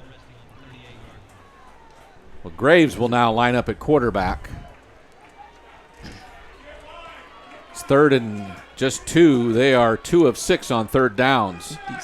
Here's Graves. The snap goes through his hands. He looked away and lost it.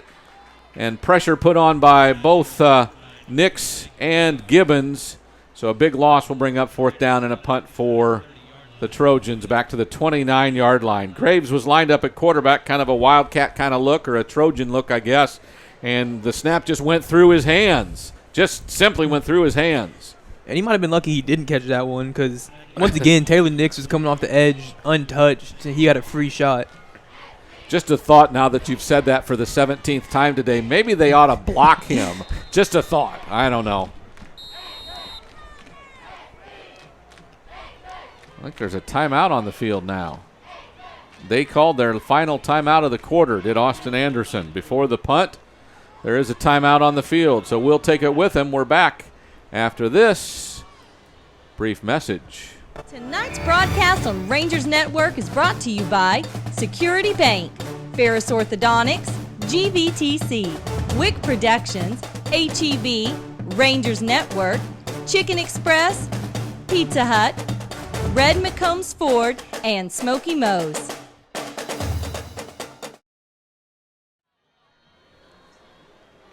Smithson Valley leads it 47-14. 4:49 to go in the second quarter. The Austin Anderson Trojans are going to set up to punt.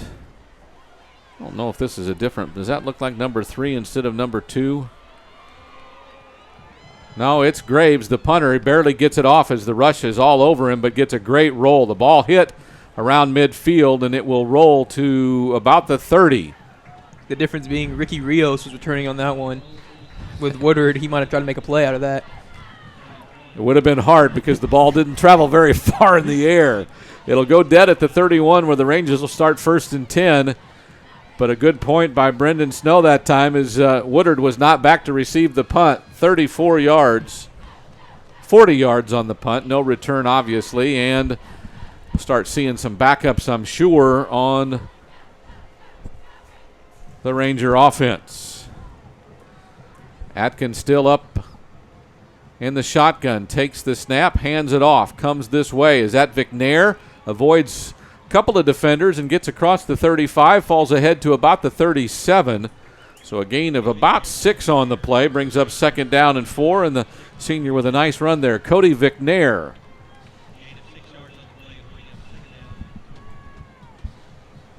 So the receivers see the signal from the sideline.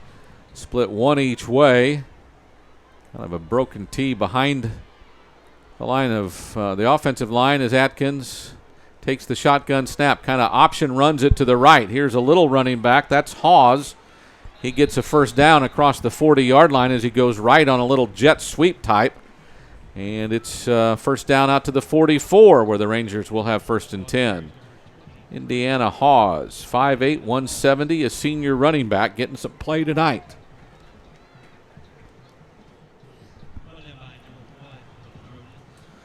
So another 1st down for the Rangers.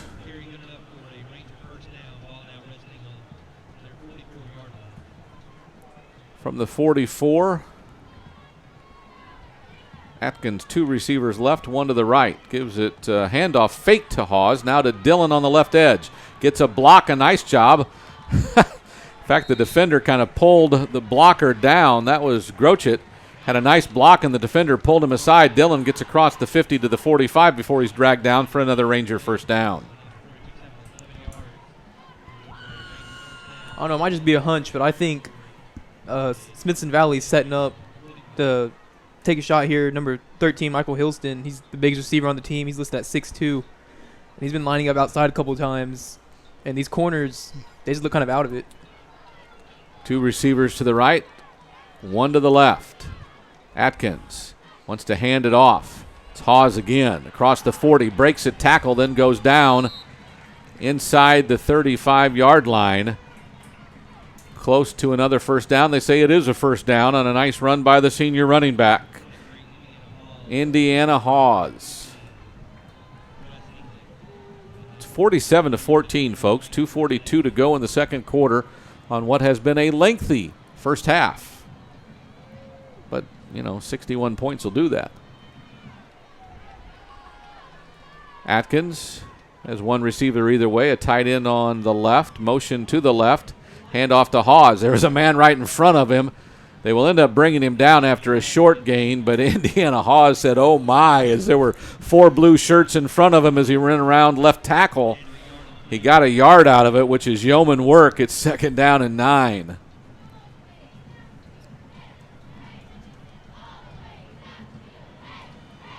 Sure, after the game last week was called because of lightning, Josh Atkins and the offense wants to stay on the field as much as they can. Atkins takes the snap, hands it off to Hawes going right, around right tackle. Avoids a tackler, then gets bumped and dragged down to about the 29. That should be, or inside the 25, to the 24. That should be another 1st down. So, man, Indiana Hawes is a 1st down maker. Every time he touches the ball, it seems like they get a 1st down. Excitement in his run. I think this is a drive that the Rangers wanted to try to close out the half. They've taken a couple minutes now off the clock. They've ran the ball successfully. And they just want to get to halftime with only giving up 14 points. So what you're saying now is they're going to keep running the ball. Here's Vicnair, left side, gets a block, Gets across the 20 to about the 16. So a gain of almost 8. It'll be 2nd down and 2 for the Rangers.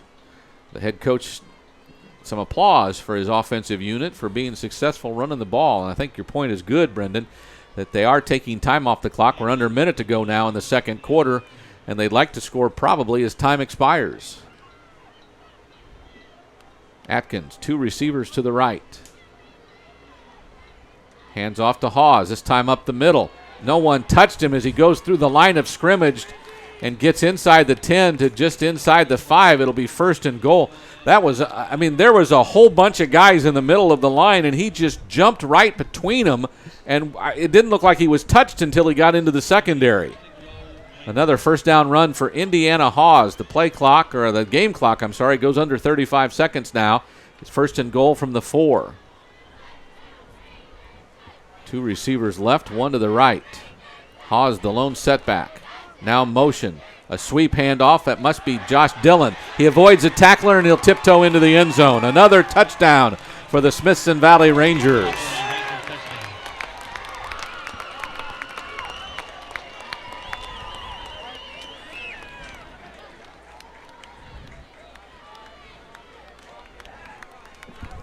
Josh Dillon having as much success running the ball except for anybody other than Indiana Hawes. And the extra point try will come now from Danmeyer. Did a great job. Just a simple jet sweep to the receiver, and he won the race to the outside. Just 19 seconds left on the clock. The snap was bad. The hold didn't get down, and the kick was not any good. And we've had some trouble now on extra points. That's another one that has gone awry. 53-14.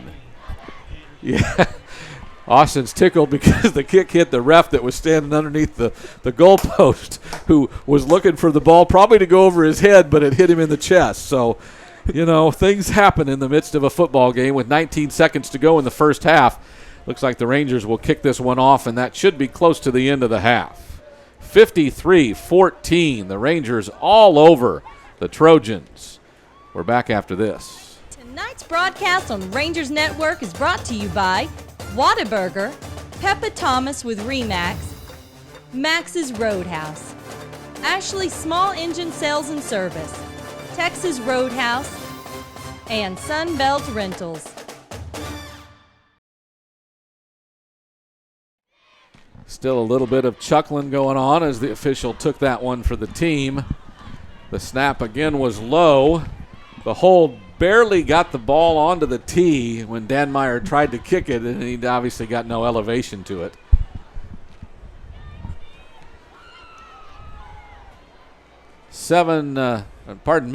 Nine plays for 73 yards, 4 minutes, 15 seconds, ending with that Josh Dillon touchdown run of 4 yards. 53-14. Folks, we're still in the first half. This is a different kicker. Scott Welch squibs it, finally fielded by Barron. Gets across the 20 to about the 23 before he's gang tackled by a whole bunch of Rangers. Down at the bottom of the pile. Looks like that was Bobby Paloman. He gets credit for the special teams tackle as the ball spotted at the 24.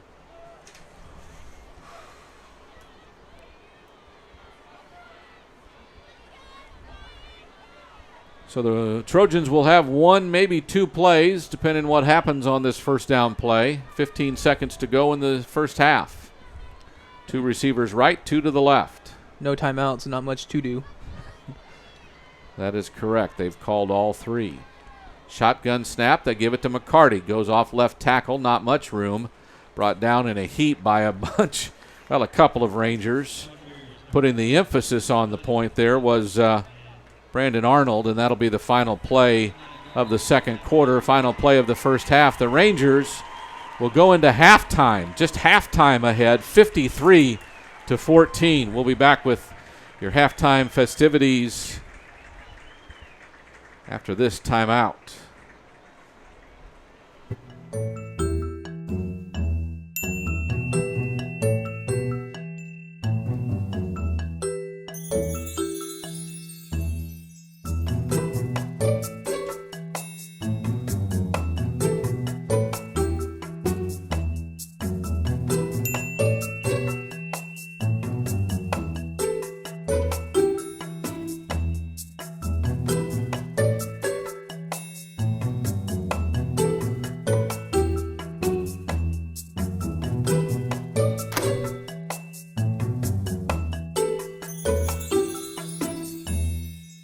Cool, right? I can control just about everything in my home from my phone since GVTC installed our Connect Home security system. Whoa, I just got a text that somebody opened my window. I'm setting off the alarm. Get GVTC security monitoring 24/7 and even control your thermostat, lights, and cameras if you upgrade to our Connect Home system. GVTC, just plain smart. Oh, by the way, Mom, I volunteered us to host the Band Booster fundraiser meeting. When? Tonight, and we'll need to have something to eat too. No! Sure, honey. How many are coming? I don't know, like 5? Thank you for calling Smoky Mo's. This is Katie. Yes, ma'am, we can feed 3 to 8 with our family pack. Actually, it's more like 20 are coming. Yes, ma'am, we can feed 20 with our group pack. Actually, make that 50. The Silver Spurs dance team is coming too. Absolutely, we can feed 50 with our group pack.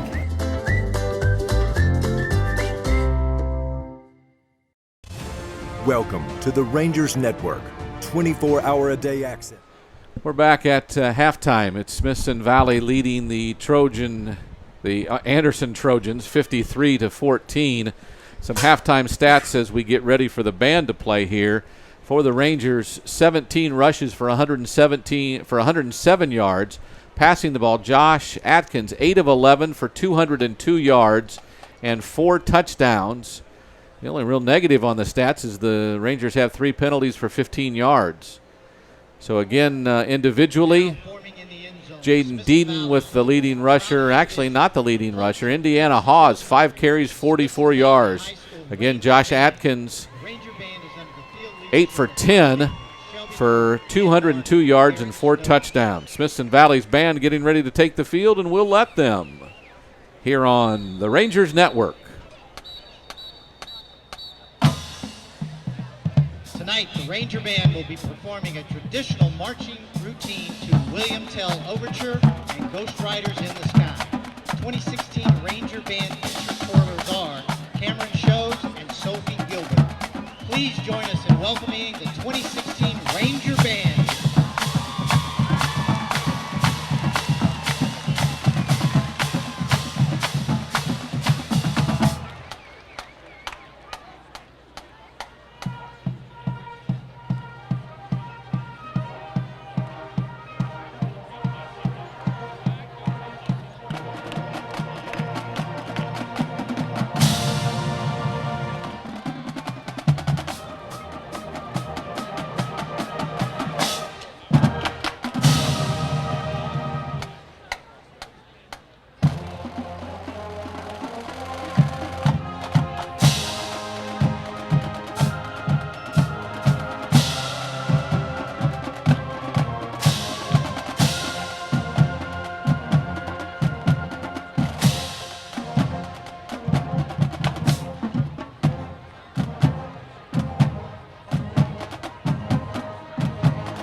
Spurs are being led onto the field tonight by Second Lieutenant Lauren Nelson, First Lieutenant Sophia Drew, Major Haley Chamorro, Lieutenant Colonel Rachel Dearder, Colonel Carolee Burger.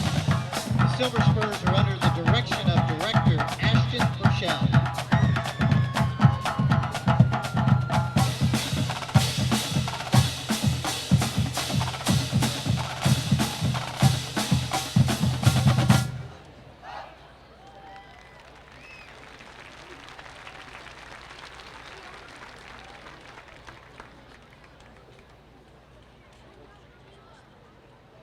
The dancers of the week are McKenna Bonney and Ashley Brown.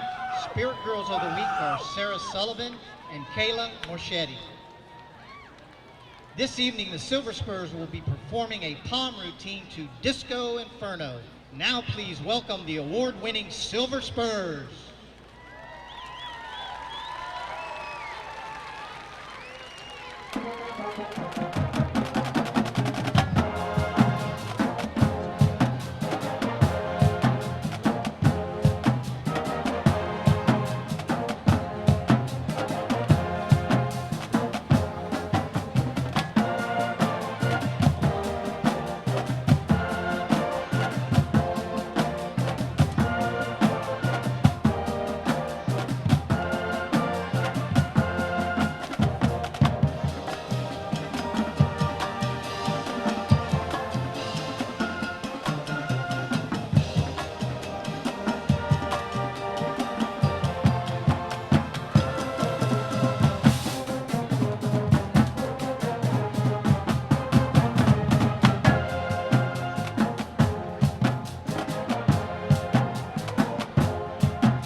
The 2016-17 Silver Spurs Social Board officers are President Maddie Klaus, Vice President Allison Hayes, Chaplain Lauren West, Social Officers Maddie Mulder and Caitlin Sinelli. And now, taking center stage, the Smithson Valley Color Guard under the direction of Sam Woodfield. The 2016 Color Guard officers are Captain Paige Knight, co-captains Christina Alvarez, Abby Castaneda, and Emily Capella. Please welcome the Smithson Valley Color Guard as they perform a feature routine to Cold Hearted.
Ranger fans, would you please stand and show your support as the Smithson Valley Ranger Band performs the Ranger Fight Song.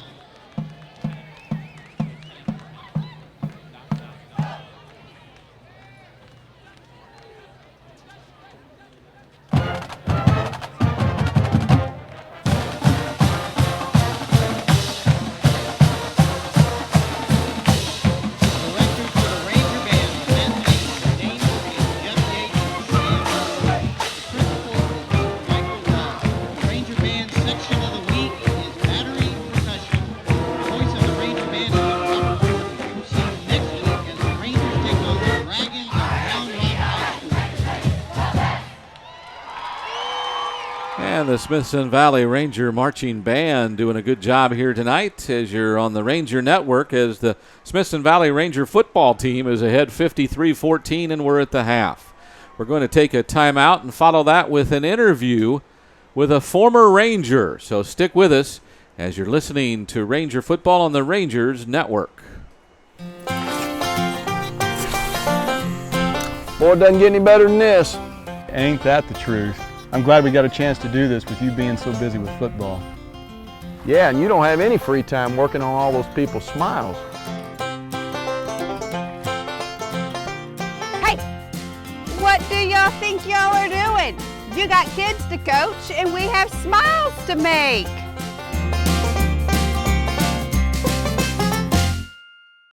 Get your guns up. Do you know exactly what qualifies it to be a marsupial?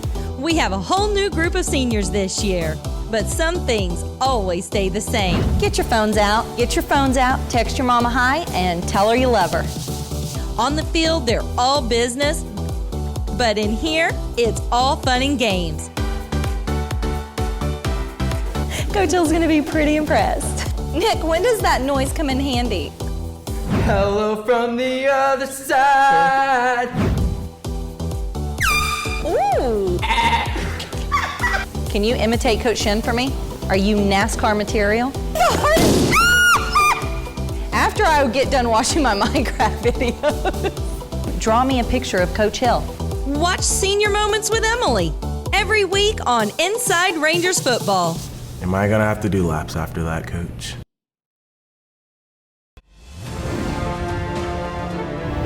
Welcome to Rangers Network. Flashback with me to 2012. The Rangers went undefeated in the regular season with an 11-1 overall record. A dominant force on the Rangers' defensive line that year was Khary Berry. Khary was selected All-District 25-5A after recording 55 tackles, 12 of those for a loss and 8 sacks. And if that wasn't impressive enough, he also recovered 3 fumbles and returned 1 for a touchdown against the Unicorns. Last year, Khary led the Bobcat defense at linebacker for 12 games and racked up 39 tackles.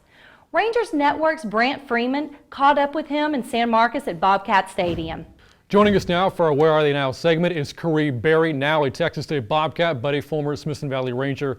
Khary, thanks for joining us. Let's start, though, by taking us back to your high school football playing days. What do you remember about being a Ranger?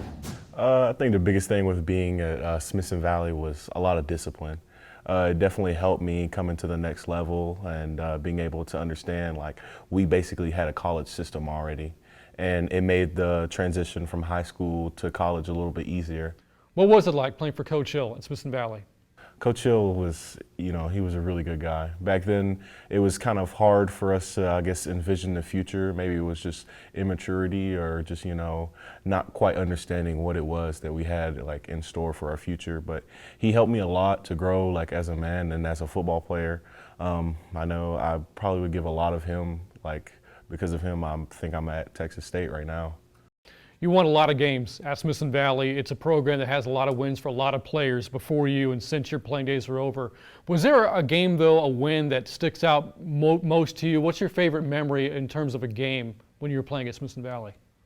Probably the Lake Travis game.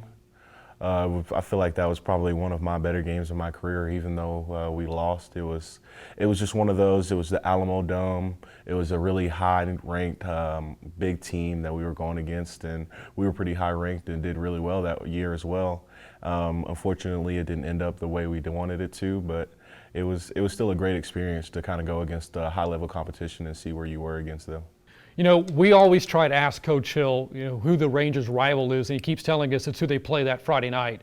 But as a player, was there a team you got up for more than any other?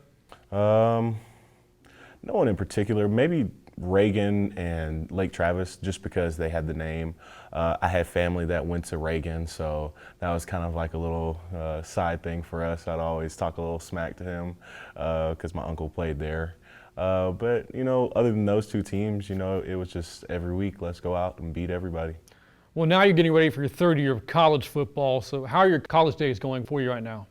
It's awesome. It's an experience. You know, I had some coaches here previously that, you know, helped me grow as a player and as a person. Unfortunately, you know, it was as time passes, things change, and we have a new coaching staff here that has also been a great help. Just making everybody just a lot more responsible and a lot more just one for the team. And everyone knows what we're going towards, and we're working towards one thing. What's the biggest difference you would say between the high school game and the college game? You know, in high school, I feel like a lot of people got away with just being a lot more athletic than the people that they played. In college, everyone's, you know, just as athletic as you, if not more. You have to really prepare every single week. You got to film study.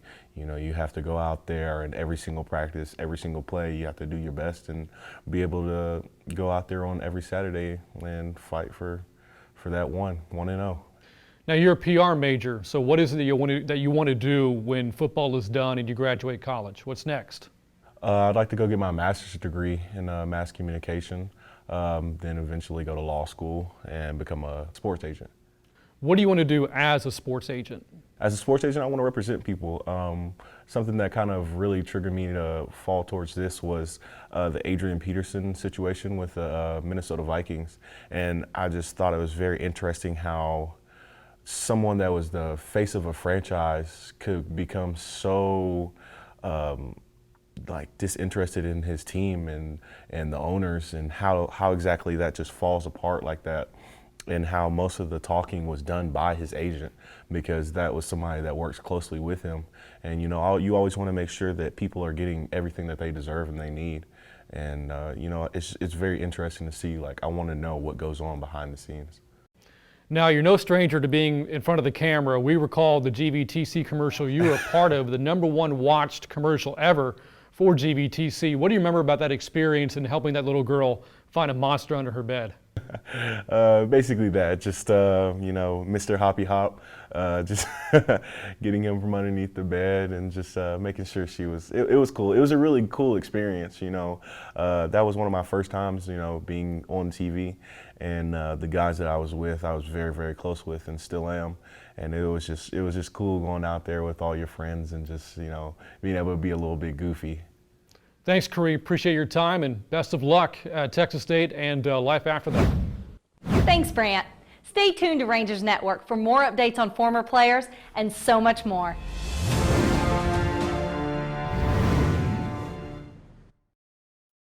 We're cooking dinner here at Whataburger. Doesn't that sound good? We can cater to everybody's needs, whether you want a burger, whether you want chicken. I love the salad because it has fruit, vegetables. I ordered the triple meat with cheese. Double meat with double cheese. I'm a meat eater.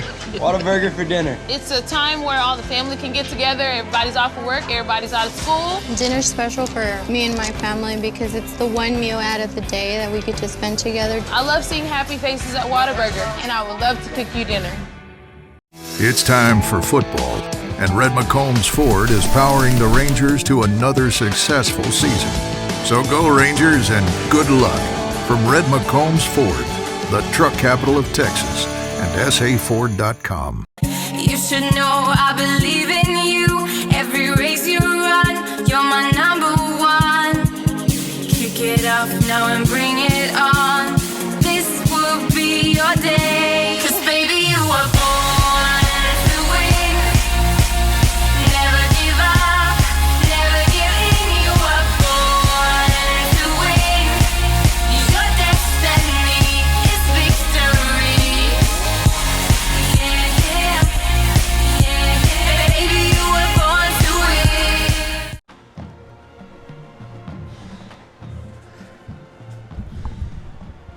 And we're back at House Park, believe it or not. There's other football games going around the area. First of all, the East Central Hornets down at halftime to San Benito 13-7. Big game in San Marcos right now. The Canyon Cougars tied with the Rattlers of San Marcos 13-all. A real surprise in the third quarter. The Judson Rockets all over Brennan, 41-0 on that score. A good one in the just before halftime. Steele and Lake Travis, the Cavaliers and the Knights tied at 28-all. And the Unicorns of New Braunfels beating Seguin 19-7. That one also just before halftime. So some scores that affect these district teams. The ones that we care about the most right here, Smithson Valley leads at 53-14 at halftime. And sorry to chuckle, but this one started off with, the Trojans marched the field with a big run and some other plays and ended up going up 7-0. The Rangers answered with a kickoff return for a touchdown. And from that point on, they missed the extra point, but from that point on, they reel off about 30-some points and end up leading, as I mentioned, 53-14 at the half. And Brendan, some interesting points in the first half, but none more important than the score, 53-14. Yeah, and I have a couple points. They've done a lot of things well, obviously, to get to this point. One thing we'll notice is Atkins, he's had all kind of time to throw back there. He's been sitting in that pocket, making those deep balls, throws, because his line's just giving him all the time he needs. The running, it's been solid. Great job by Indiana Halls coming in there late and really solidifying that last drive to eat up more clock. On the other side, obviously the kicking hasn't been that well, and that's just something you got to keep working on throughout the season. We've had some bad kicks, some missed snaps, some missed holds. It's just a big work in progress. And also, their run defense has not been the best.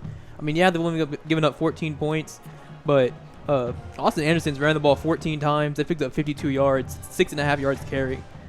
I'd be running the ball a lot more if I was them.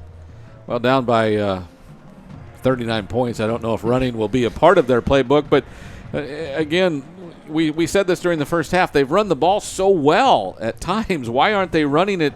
Their passing game has not been effective. The quarterback, if he doesn't get it out of his hands in a second, gets hit or pressured and has made some bad throws because of that. It's just something. One of the points I want to make is something we haven't talked about a whole lot is that Trayvon Merrick-Woodard is the stud at that corner. The other corner is Mason Pierce. We haven't called his name a lot, but he's got a challenge this season because he's got an All-American on the other side of the field. Pretty soon they're going to start throwing his way a lot more. Now he's had a lot of help from his safeties of Hansen and Rios on coverage because, again, most of the time they have 3 or 4 receivers out. But this is a defensive backfield that's going to be challenged away from Woodard, I think, more often than not as the season goes along, and guys are going to have to pick it up and make big plays as they have tonight in the 53-14 lead at the half. Yeah, and Pierce has been doing what they need him to do with Anderson making all these really quick throws to the outside. He either has to try to get there to make the play, or most likely he's drawing the blocker. He has to draw that blocker, stay committed, keep fighting, and allow his safeties and other players to come over and help make a tackle. Defensive line, we called Nutzi a couple of times, Brandon Arnold a couple of times. Alex Flores has been in there. Zuber has made some plays. Keeler has made some plays. Nix has made some plays. Gibbons made some plays. The defense has been active. And this is obviously a game that they're going to have to continue to be active as we go along. We are at the half. We have another timeout. Then we come back shortly for the start of the second half as you're listening to Smithson Valley Ranger football on the Rangers Network. This November, vote for a man who knows how to be an American in America for Americans. Vote for Coach Hill for President of the United States. He's not afraid of anything. And then the ninjas come out of the forest. Ninjas?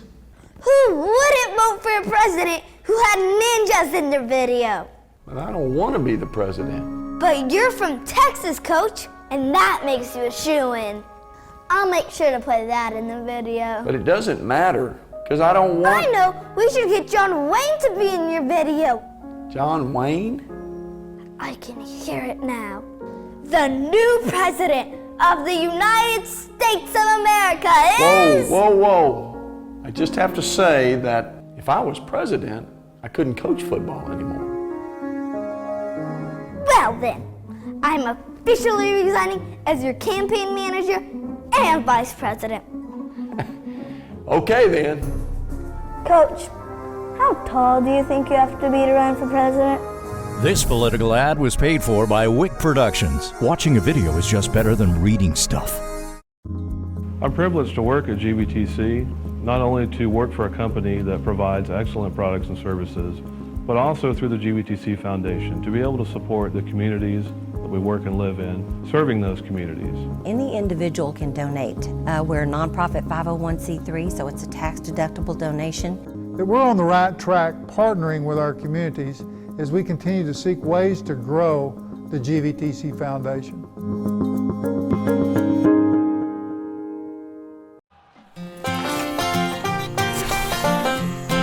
Boy, it doesn't get any better than this.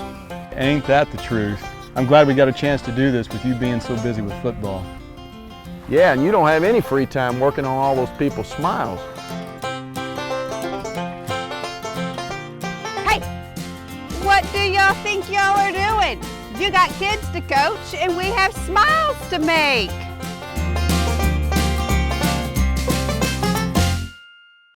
Get your guns up. Do you know exactly what qualifies it to be a marsupial? We have a whole new group of seniors this year, but some things always stay the same. Get your phones out, text your mama hi, and tell her you love her. On the field, they're all business, but in here, it's all fun and games. Coach Hill's gonna be pretty impressed. Nick, when does that noise come in handy? Hello from the other side. Ooh. Can you imitate Coach Shin for me? Are you NASCAR material? After I get done watching my Minecraft videos, draw me a picture of Coach Hill. Watch Senior Moments with Emily every week on Inside Rangers Football. Am I gonna have to do laps after that, Coach? Smithson Valley Rangers lead at 53-14. We're about ready to start the second half if all the players will get on the field and all the other things will get off the field. We still have the Trojan blow-up in the end zone to our right. Two kids chasing it off the field. Two little kids chasing. Now here comes a third. This is one of those football fields where the kids get to run around on the field at halftime, you know, after the marching bands finish, which just happened. So not too many chances to play. Anyway, seems to me that somebody will kick off pretty soon here and somebody will receive it and we'll play 24 minutes of football. We hope the Rangers to receive the second half kickoff from the Anderson Trojans. And the biggest question in this portion of the press box right now is, will the Austin Anderson Trojans show up for the second half? In a 53-14 deficit, you'd be concerned to see how this program responds. Austin Anderson lost last week to McCallum, 27-21, and taking it on the chin here tonight to the Rangers. But Austin Anderson, they haven't really played bad today by any stretch. They've had some nice plays. Their defense hasn't been terrible, just a couple of let-ups to allow some deep plays. Well, I think the only thing I could really say that they've had trouble with is tackling, and unfortunately that does spell problems. Estrada will handle the kickoff for the Trojans. Looks like a couple of new, looks like Hilston and Vicnair. There's Vicnair going left side, has some blocks, finally dragged down across the 30-yard line on the nice kickoff return for the senior running back. Out to about the 31 where the Rangers will start 1st and 10. As the third quarter is underway.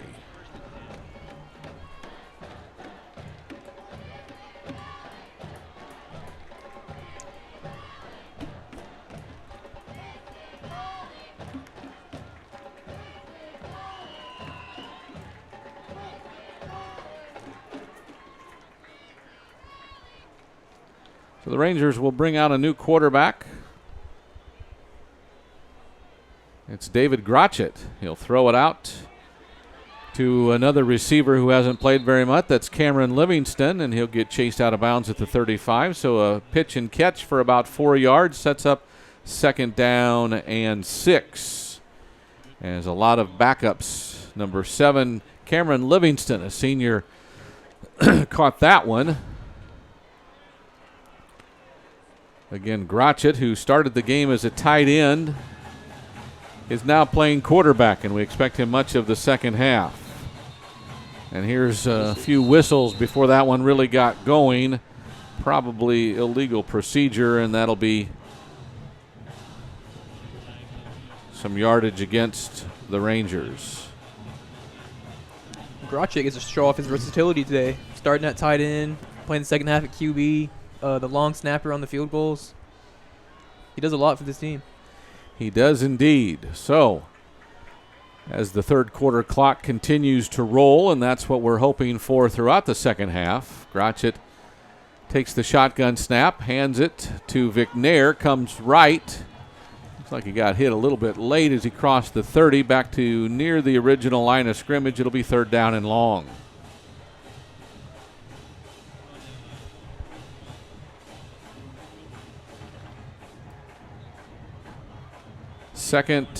Third and 11 from the 30.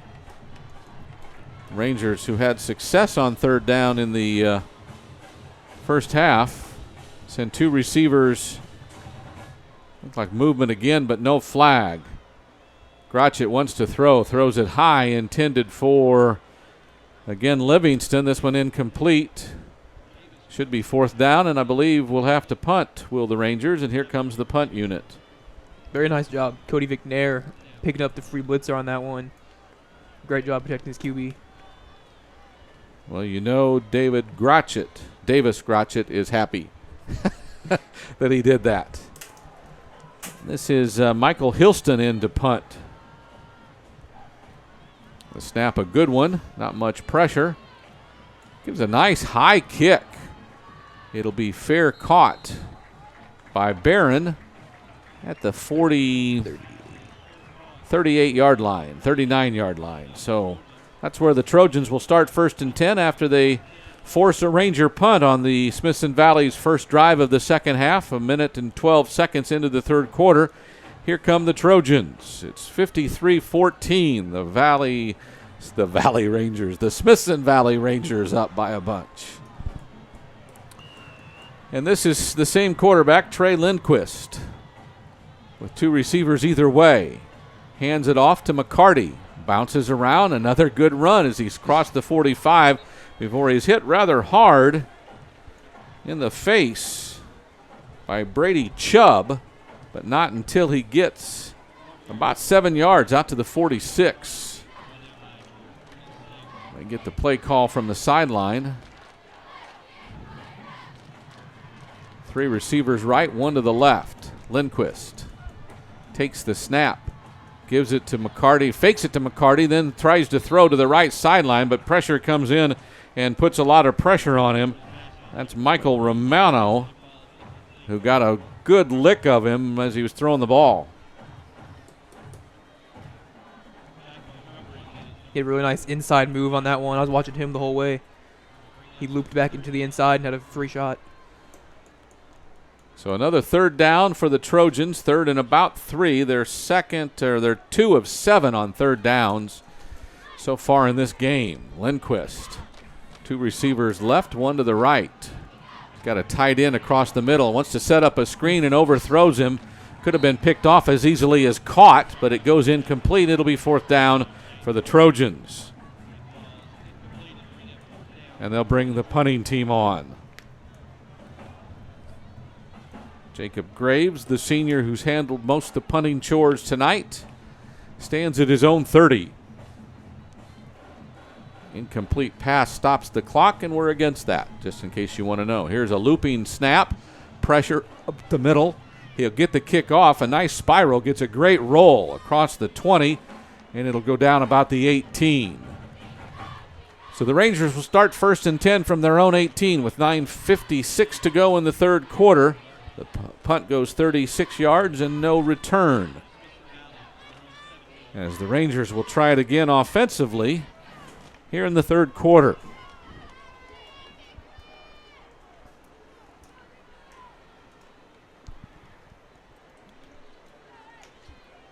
See if Davis Grotchett comes out to handle the offense, and it looks like he does. Both offenses coming out kind of slow. Spends half, both going 3 and out in the first series. Bunch of new players in there. Yes, indeed. That's why the roster sheets are out now. Grotchett keeps it on a fake jet sweep. Takes it across the left side and gets maybe a yard to the 19. It'll be 2nd and 9. As the right side of the defense, Devin Wilson, a sophomore, made the biggest part of that tackle.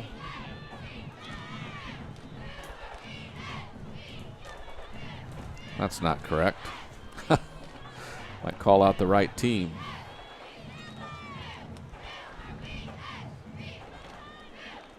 So the Rangers have a 2nd down and 9.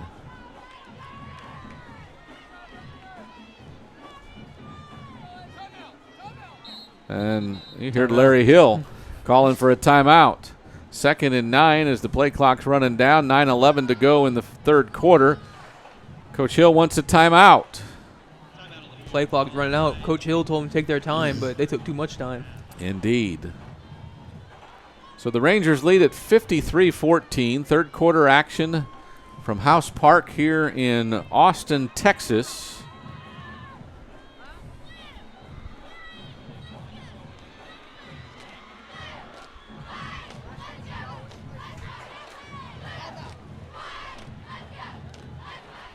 Rangers looking forward to what's ahead for them in the coming weeks. Next week at Round Rock. In 2 weeks, they get Steele at home in the district opener. That's not a friendly district opener, I can tell you that right now. But next week at Round Rock. We'll have the call here on the Ranger Network for you. So a 2nd down play to come now after the timeout called by head coach Larry Hill. Grotchett, kind of a broken tee with him. The tight end left, 2 receivers right. Takes the snap, fakes the handoff. A pass caught on the edge by Hilston. Gets some blocking on the play by Livingston, but not much, as he doesn't even get back to the original line of scrimmage. So he's at the 20. Well, no, I'm sorry. He got a good gain up to the 25. That'll bring up a 3rd down and about 3. So a gain of about 5, 3rd and short. Nice job holding on to that one. Looked like he bobbled it, and I thought he dropped it. I thought it hit the ground too, but he must have hung on to it because you didn't hear any whistles blow. Tight end right, 2, 3 receivers to the left now for Grotchett. He'll keep it himself. Not much room. There comes a flag late. He'll get up to the 26, but we'll have to wait and see the flag. You'd guess from the referee it's holding, and that is the call, and you'd guess that they'll decline it and force a punt.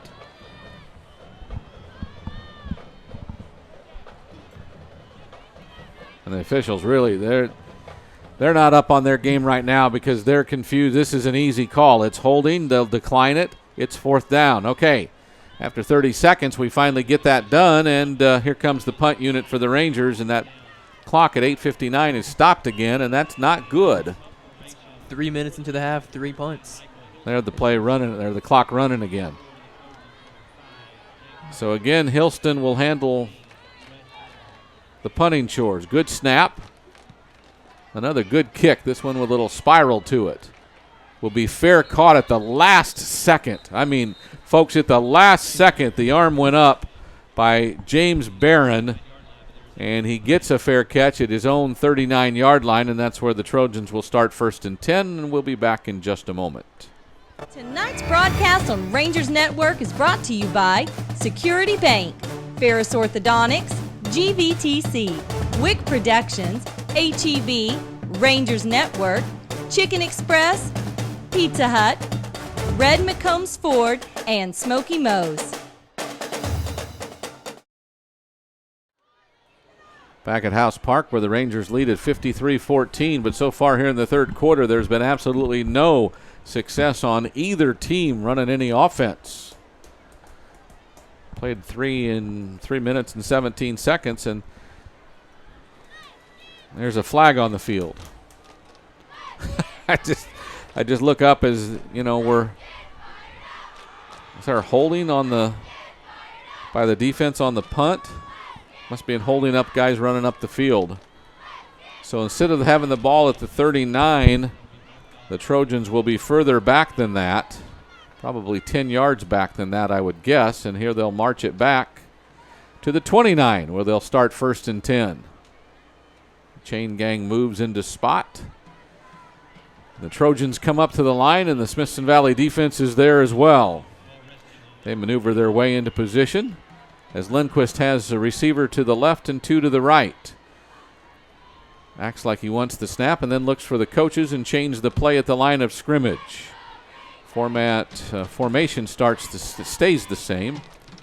Now takes the shotgun snap and a delayed handoff, and this is a backup running back who takes it across the right side. It's Coy Fulmer, the sophomore, and he'll get not much. Actually, they'll mark him down at the 29, so no gain at 2nd and 10. Great job not falling for the delay handoffs. That's the first time we've seen that play tonight.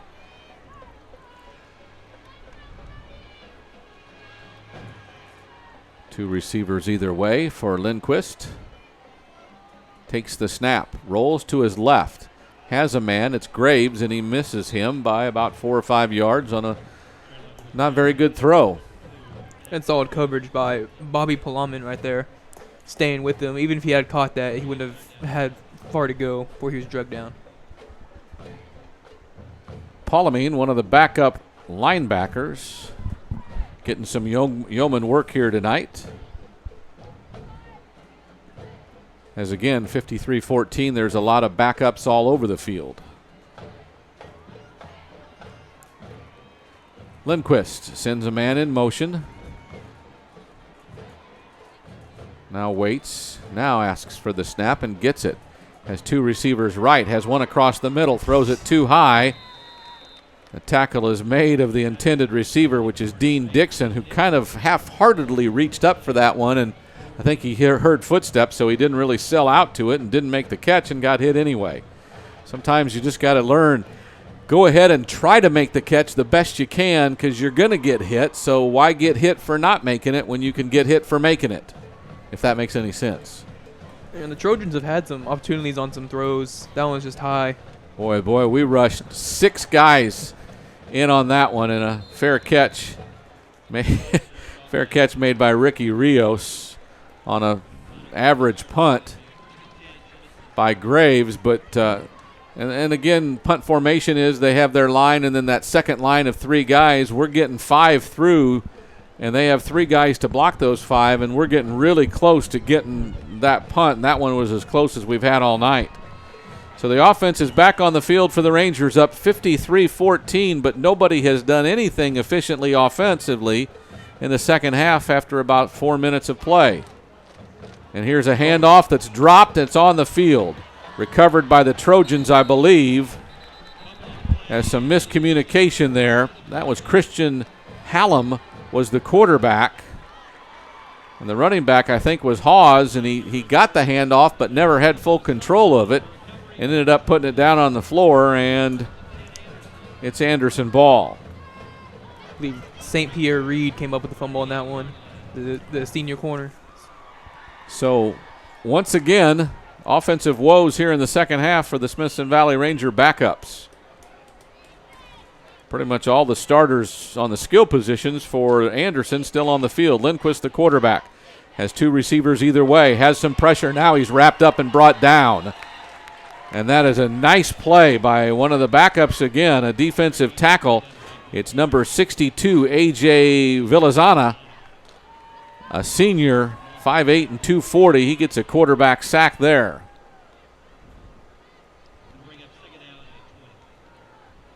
So second down, and they say 20. It looks like a lot more, but it is 20.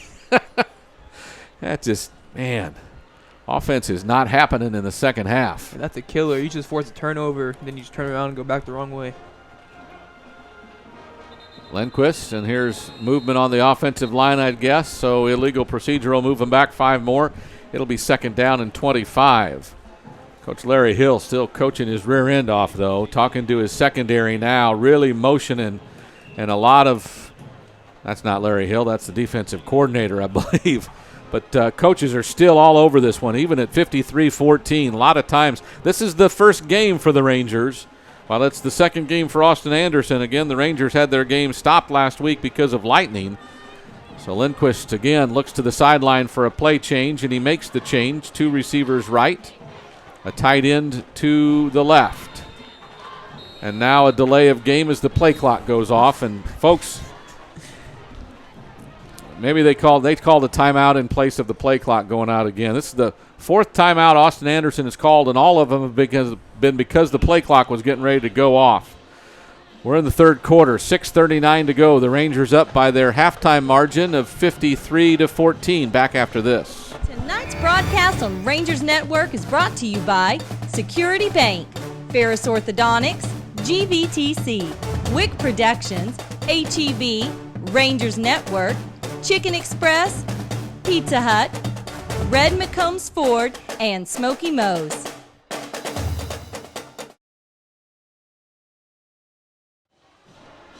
Ranger Network glad to bring you these football games on Friday nights. This is a good one for the Rangers, 53-14, halfway through the third quarter. The Austin Anderson Trojans face a second down and 25. Here's a sweep fake. Lindquist keeps, gets a loss of 2 trying to go up the middle, so it's third down and 27, and they're definitely going the wrong direction.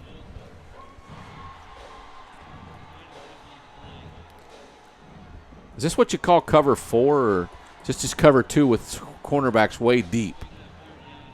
Because right now we've got our 4-man secondary is all about 10 yards off the ball. 10 to 15 yards off the ball. They have no one putting pressure on other than those 4 guys who have been putting pressure on the quarterback all night. Here's a little wide receiver screen to the right. It's Barron.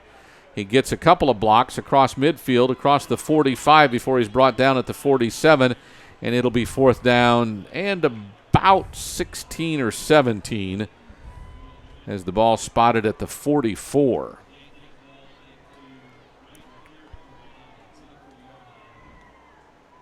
Rangers putting some new subs in there, and doesn't look like they're going to try to punt. Ricky Rios has gone deep as if they will punt, but I think they're going for it.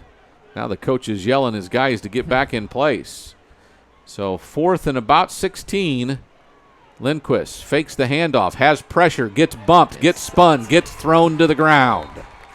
Oh, my. A bunch of different Rangers in there. Looked like at the end, Vincent Valero and also Michael Romano in there for the sack, as every one of the 4 linemen got a hand on him during that pass rush. And the ball will be turned over on downs. It just seems like whatever 4 guys the Rangers throw up front in the line there, they're getting pressure to Lundqvist. Without a doubt. So the ball down at the Anderson 49-yard line, so the Rangers will have a short field in their face. We'll see who comes out to quarterback. We've had 2 quarterbacks in the second half, Davis Grotchett and Christian Hallam. This time it looks like Grotchett again. Hallam had the one play where the fumble was dropped by Hawes. Now Grotchett's back. 1 receiver left, another 1 receiver to the right. A tight end to the right, 2 running backs. Grotchett hands it off to Hawes, who ran for a bunch of first downs in the first half. This time gets a gain of 1 yard to the 48, so it'll be second down and 9 as the defense made a good stop on their right side that time.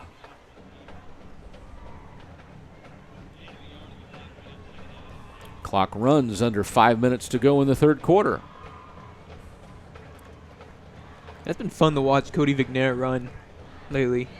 He's so shifty. He makes the first guy miss every time.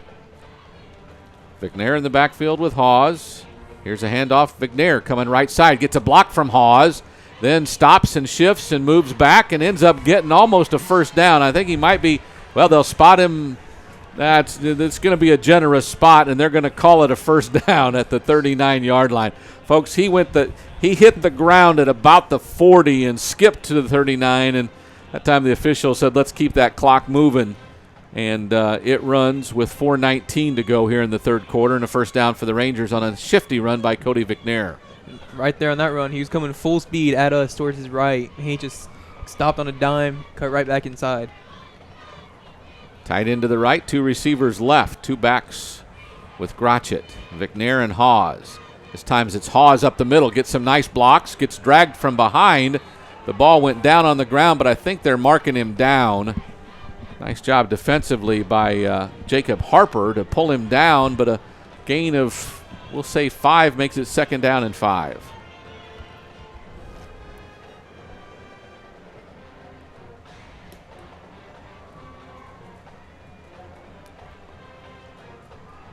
Grotchett gets the play from the sideline, confirms with the offensive line. Again, McNair and Hawes in the backfield with him. 1 receiver right, 2 to the left. Now motion from a receiver. They wanted to hand it to him on a little jet sweep, but there's movement on the offensive line or somewhere. That'll be a 5-yard penalty against the Rangers, and now it'll be second down and 10.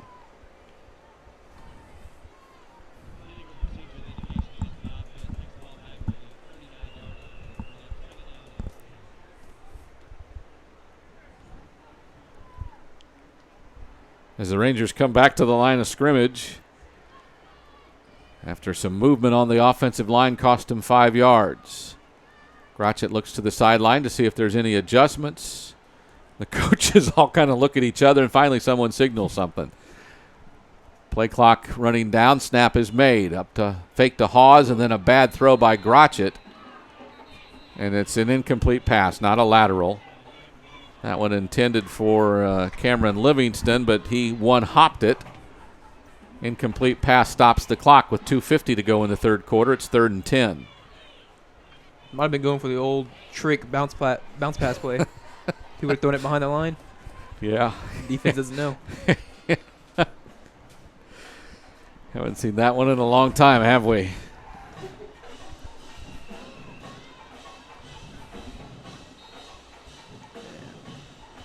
Is there a timeout on the field? Ranger timeout. Ranger timeout with 2:50 to go. Larry Hill wants to talk about it, so will we after this timeout. Tonight's broadcast on Rangers Network is brought to you by Security Bank, Ferris Orthodontics, GVTC,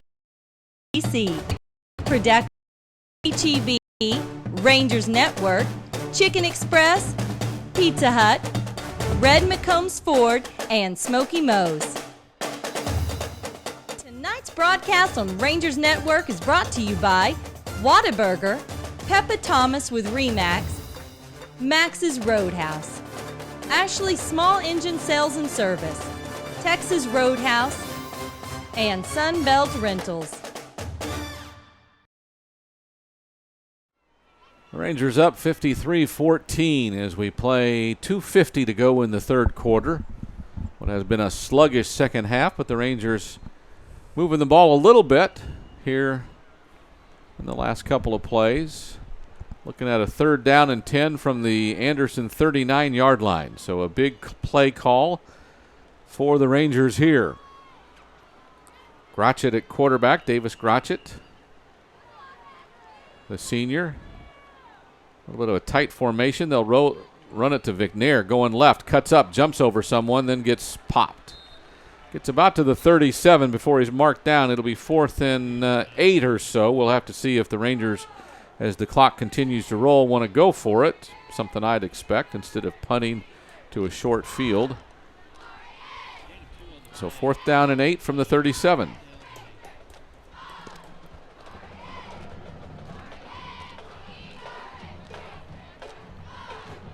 Grotchett with McNair and Hawes beside him. Now motion. McNair out to the flat. Grotchett gets some pressure, avoids it, now throws across the field, has Hawes, and he drops it, and then puts a lick on the defensive back. Out of frustration. Oh, my. Indiana Hawes. had a first down and then some if he catches that ball. They're going to throw a flag. Holding on the offensive line as Grotchett was running for his life. As one of the offensive coaches pull Indiana Hawes aside and pat him on the helmet, keep his head up as the Rangers turn it over on down. So offensively, in almost 10 minutes of third quarter action, we've not even had a sniff of a score as it's 53-14, which was our score at halftime. And I think at halftime I made the point that we would still have more points in the second half, and right now my prediction is proving to be incorrect. Backup quarterback in for the Trojans, Davis Adams. Takes a bad snap, wants to hand it off, no one's there, gets spun down, and gets back to the original line of scrimmage. It's a tough play to check in on as a backup. You come in, you get a low snap. You or your running back were in the wrong place. You did a good job picking up. No, we got back to the line of scrimmage. Good job there. A.J. Villazana came up with the tackle. There's now one receiver split either way for the Trojans. A tight end to the right, a slot to the left. Here's a handoff. It's not McCarty, it's the backup Fulmer. He comes left for a couple of yards up to the 39 before Villazana again on a tackle, this time also with Wesley Cornelius, senior linebacker. So brings up third down and about 8. Defensive line shifts. Adams takes the snap, fakes a handoff, has pressure, avoids it initially, then throws it to Fulmer. And he'll be pushed out of bounds across midfield. Enough for a first down as he gets up to the 40-yard line before he's finally chased out of bounds. Nice job by Romano getting the pressure, but 21 yards on the play, but yes. Great job getting away from the pressure and making the throw on the run. So Davis Adams, a junior quarterback, getting his chance here. Boy, that was about 6 feet. There's a hold. Somebody has to throw that flag. He finally got rid of the ball, and somebody caught it. There's a flag in the – I'm telling you, there was – the guy that was going to tackle the quarterback got yanked back by his jersey, and the referee didn't throw the – there's illegal – oh, come on. You have a hold right in front of you, not thrown. They called illegal men downfield on a pass play. So it'll come back anyway, but that there are not many as obvious as that one, folks.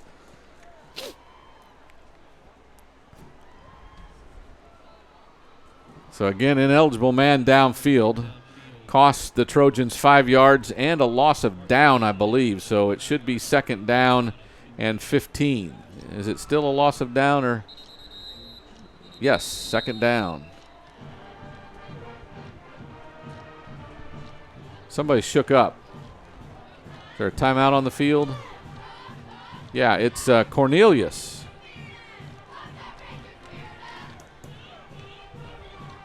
Must have got popped or something because he is shaken up. So one of the backups coming in. Chris Ramirez will come in at linebacker for Cornelius. So no timeout on the field, just an official's timeout to get him off. Bizarre last little play there. Yeah, they're all bizarre at this point. So Davis Adams at quarterback is going to hand it off, fake the handoff, and keeps it. Wiggles left, wiggles right, gets up the field a little bit, picks up some much-needed yardage before he's brought down by Harrison Queel at the 35-yard line. So a gain of about 10 yards sets up third down and 5.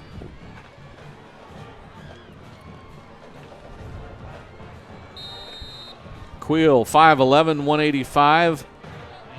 Backup strong safety, a senior. And that should be the end of the quarter. And that is the end of the third quarter. Do we hear some applause out there for the third quarter finally coming to an end? We'll head for the fourth quarter after this timeout.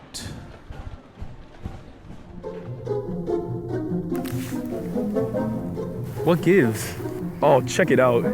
He's buffering. That's super annoying. He really ought to sign up for GVTC's internet service with SpeedSync. Up to 100 megabits download speed and up to 100 megabits upload speed too. That's fast. Finally, he'll stop buffering at the worst times. Call GVTC today for SpeedSync internet service and say bye-bye to buffering. GVTC, just plain smart. When he's done loading, this is going to be hilarious.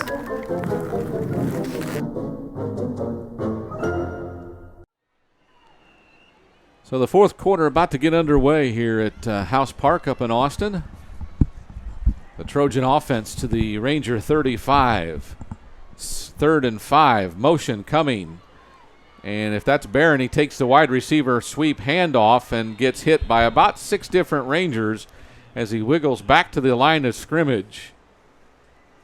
So it'll bring up 4th and 5 as the yard marker went from 3 to 2. So he's going the wrong direction on that one. It is 4th and 5. The Rangers defense is living in the Trojans' backfield all game. Now the yard crew figures out it's 4th down. 4th and 5. Adams fakes a handoff, confused, throws it to the flat. A nice tackle. A catch is made, but met face to face. Will Joyner puts a plant on number 22, which is Eric Puebla. So it is a catch, and on 4th down, that should go over on downs. Should be Smithson Valley ball.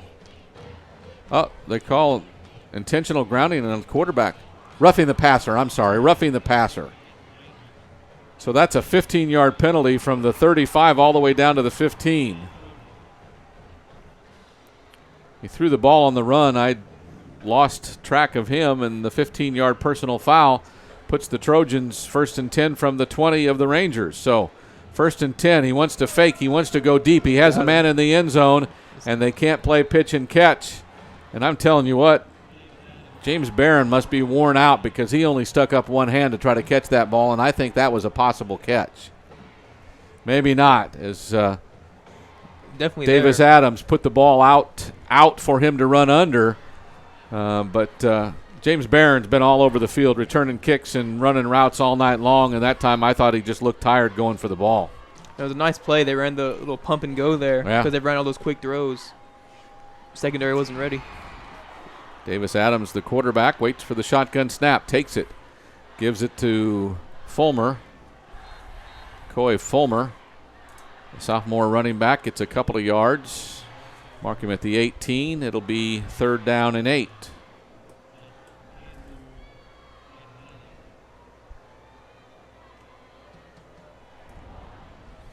It's one of just 5 sophomores on this roster. Really not a lot. Really veteran team. Yeah. So the play clock down to about 12 as they still wait for a signal from the sideline, and a new receiver comes out onto the field. Play clock goes under 5 as now it's Graves at quarterback in the Wildcat formation. Play clock's going to 0, and no, he called a timeout and time again. Whoa. Coach Rhodes calls his 5th timeout of the night right before the play clock goes to 0. 10:28 to go in the 4th quarter. We'll keep it here as the Rangers defense tries to hold them out of the end zone. No points in the second half as we've played the 3rd quarter and then almost a minute and a half of the 4th quarter, as both teams' offenses have played not only second teamers but the Rangers have played 2nd, 3rd, and 4th teamers on both sides of the ball. At least just recently did they switch quarterbacks from Lindquist, but their receivers, their starters, have still been on the field most of the game. Yeah, and you're these backup players. You don't want to just go out there and just roll over and let the game end. You want to actually try to prove something and actually make the time you're out there in the field worth it.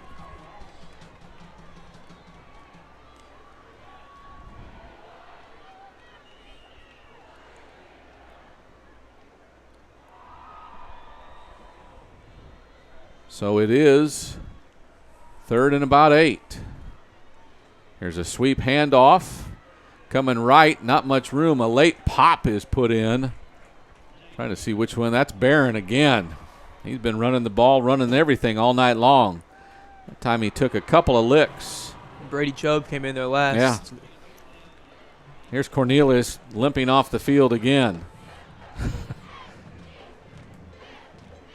So 4th down and 8. There's really no gain on the play. Davis Adams at quarterback. So Ranger defense tries to come up with another stop. Shotgun snap. Adams looks right, has a man across the middle. He's wide open, and there's a touchdown as the hit comes after he crosses the end zone. That's Hayden Buckman, the senior, with a touchdown reception to make it 53-20, the extra point to come with 9:41 to go in the game. And Will Joyner, he just missed it by maybe half a second late from being over there and making a play on that ball. Buckman was the inside receiver from the right, and he kind of just wandered into the middle of the field and was open for a moment. There was help late, but a good throw by Adams. Here's the extra point. The snap low, the kick up, and it is called no good. So 53-20 on the extra point, not successful. We'll be back with the kickoff right after this timeout. This November, vote for a man who knows how to be an American in America for Americans. Vote for Coach Hill for President of the United States. He's not afraid of anything. And then the ninjas come out of the forest. Ninjas? Who wouldn't vote for a president who had ninjas in their video? But I don't want to be the president. But you're from Texas, Coach, and that makes you a shoo-in. I'll make sure to play that in the video. But it doesn't matter, because I don't want... I know! We should get John Wayne to be in your video.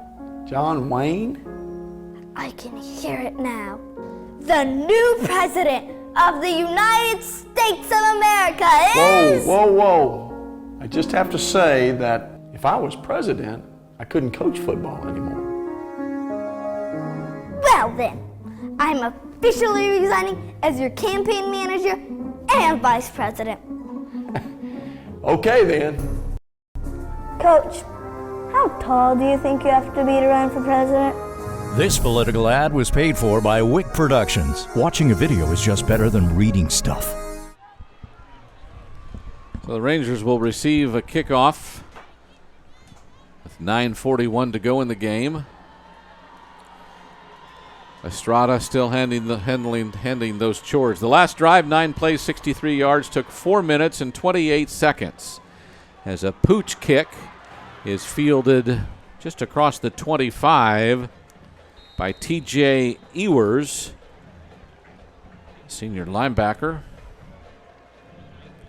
Ewers gets up to about, where are they going to mark him down? At the 30. These officials are all over the place. The umpire finally lands at the 33, so that's where we'll mark it 1st and 10.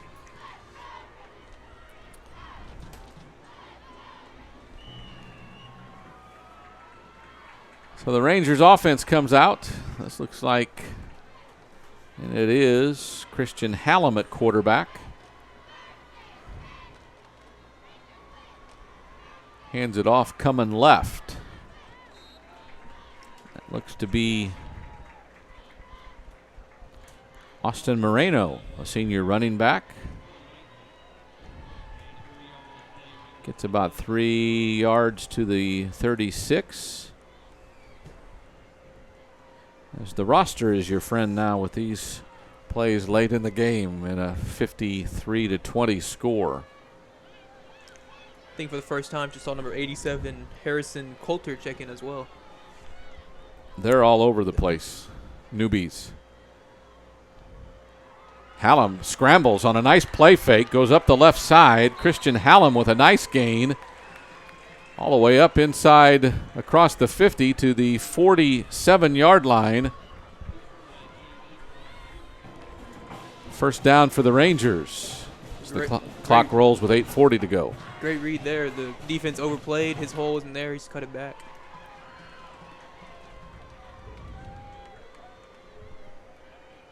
The running backs, John Perales, along with Austin Moreno now, with Christian Hallam. Hallam takes the snap, Gives it to Moreno, goes left, gets bumped, drags a defender about a yard to about the 46. It'll be 2nd down and 9. That time the defense was waiting for him as he came around the left edge. Game clock now runs under 8 minutes to go.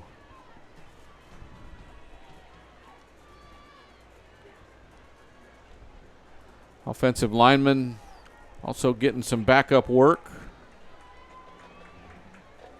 Hallam waits, takes the snap. Gives it to Moreno. Tries to piece his way through. Gets up to the 41. Give him 5 yards on that one. Kind of maneuvered his way through.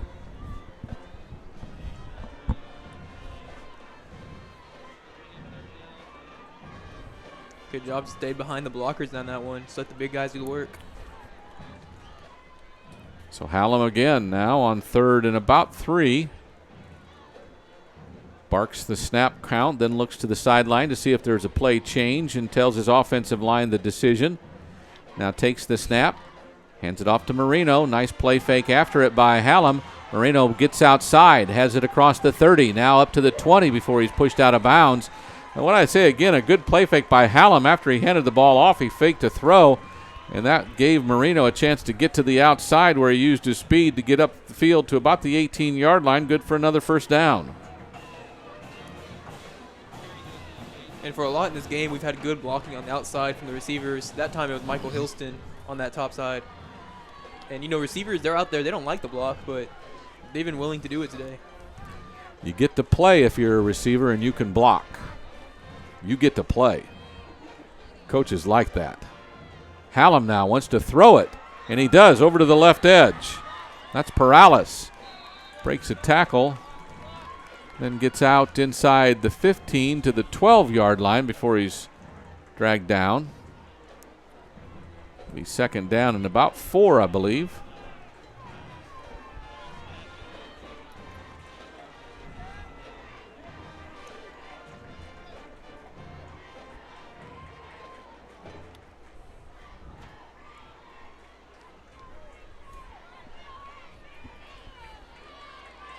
So Perales with a 6-yard gain on the catch remains in the game. Here's Morales. Takes it up the middle. Not too much yards. Gets up to the 10. It'll be 3rd and short. They have to get to the 8-yard line for a 1st down. Christian Hallam, the junior, 6 foot 180 is what they list him as.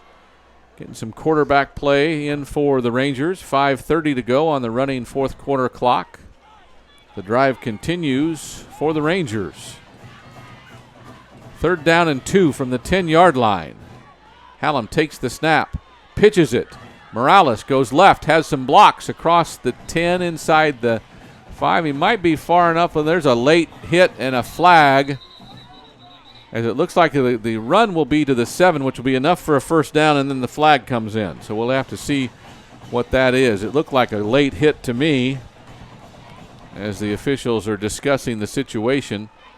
Basically, it'd be a 1st down and then half the distance to the goal, I believe.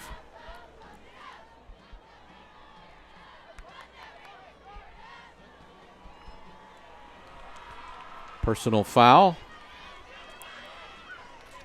And that's what they're going to do. They're going to mark it at the 3.5-yard line, I believe, or the 3-yard line. So the Rangers will have 1st and goal for there.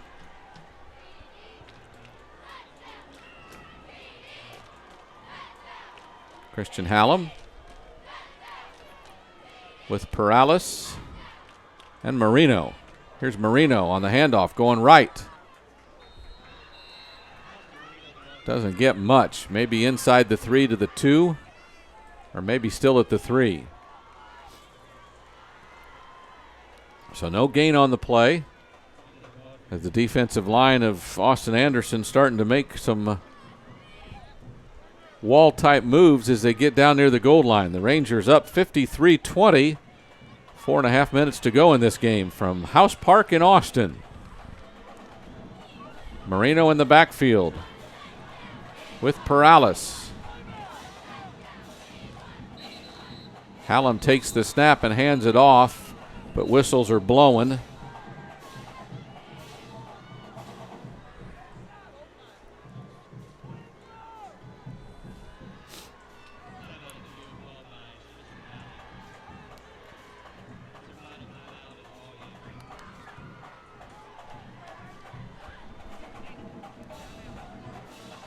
Did they call another timeout?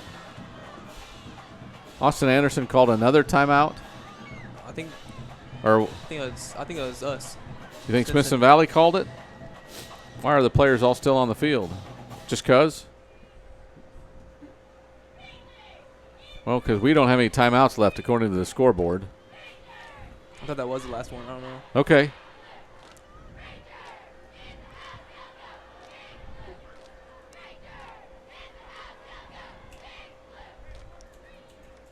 I don't know. That's a puzzling situation. It was nice for Christian Hallam to get out there and get some snaps with him being still just a junior. You always got to think into the future. He might. Yeah. He'll be the favorite to be starting quarterback next year. There's no doubt. Every rep's important here. So the Rangers hustle back to the line of scrimmage on a 2nd down and goal from the 3. Hallam takes the snap, hands it, keeps it. Nice play fake, but he doesn't get much. In fact, the defensive line puts a pretty good stop to it.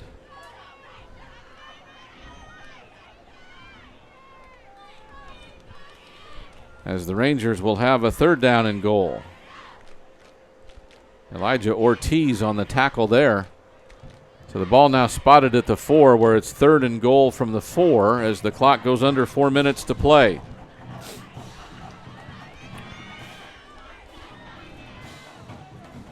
Motion from the Rangers. Hallam wants to keep it again. Gets inside to about the 2 before he's laid flat on his back.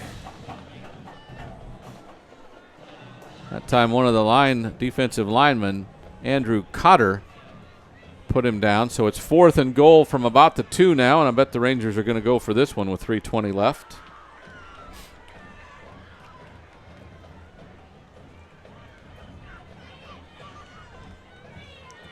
Good job by the Trojan defense here in the goal line. Just taking the run game down. Christian Hallam waits for the snap, gets motion from the right side to the left. Wants to throw, scrambles, throws it late, and it's either picked off or incomplete. It is intercepted in the end zone. Yes, and that's Peyton Zachary, a junior defensive back, comes up with the interception. So the Rangers turn it over with a pick in the end zone, so the defensive unit will be called on again with 2:53 to go in the game, and the Rangers leading 53-20. Only one touchdown in the second half, that by Austin Anderson, and that one did not include an extra point. Hallam tried to really squeeze one into a tight spot while being tackled. Yeah. Running to his left, having to turn his body back to his right to make that throw. A tough one indeed. Difficult for anybody. Davis Adams tries to hand it off to McCarty, and the ball's on the floor, on the carpet, and it looks like the Rangers are going to pick up a turnover here. So after they turn it over, they get it back over on a turnover with 2:49 to go in the game. Did you guys see who picked it up, the loose ball? Not sure if it was Ewers or who it was, but the Rangers come up with a fumble recovery.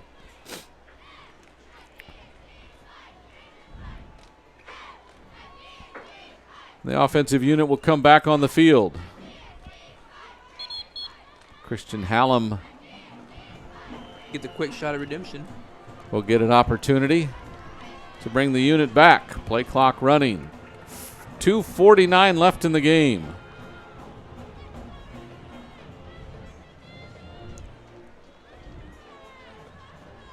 Hallam takes the snap. There was movement. Gets a late handoff to Hawes. Goes around the right side, gets inside the 20 to about the 19, and they're going to mark him down at the 20. So no gain on the sweep right. He goes out of bounds, but that doesn't mean the clock has to stop, does it? I thought maybe they'd keep it running, but it's like not today. It's 53-20, guys. You can run the clock on that. No one in the stadium is going to complain. As the Rangers look to the sideline for the next play call. 3 receivers come to the left, 1 to the right. Hawes, the only running back behind Hallam, pardon me. And here's Hallam running straight up the middle. He's got a head of steam across the 5. into goal-to-goal territory. It'll be first and goal from the 3. That time he just took the snap and burst straight up the middle and got a nice run on the play, about 17 yards, and one of the Trojans is down on the field.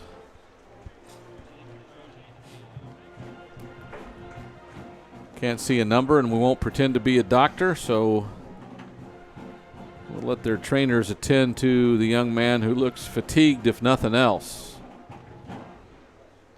Been a great night for the Rangers of Smithson Valley. 53-20. They'll go home with a win tonight to go 1-0 on the season after losing their home opener to Lightning and a canceled game against Hendrickson out of Pflugerville. The Rangers with 409 total yards. Doesn't seem like much to go with 53 points, but a couple of kickoff returns, or a kickoff return and a punt return for a touchdown, both helped. And they had a pick 6 as well. And interception return for a touchdown as the young man who was down on the field gets up, though he does look wobbly. Is that 25? What do you think? Robert Abernathy? He is getting assisted by an individual on both sides, so he got his bell rung or something like that. But I said I wouldn't be a doctor, so I better be quiet, huh? So the Ranger offense with first and goal from the 4. Seems like we were just here. Hallam takes the snap, gives it to Hawes, going left, cuts back upfield, gets inside the 2 to about the 1.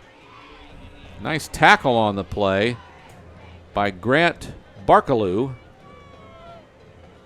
But now it is second and goal, we'll say from the 2.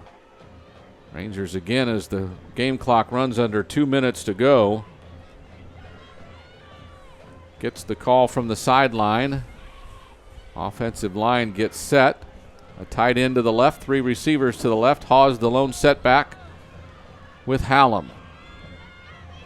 Now Hallam will follow Hawes up the middle and he'll score a touchdown. A little bit of redemption for the junior quarterback who just threw an interception in the end zone. This time he runs it in and gets a scoring touchdown for the Rangers.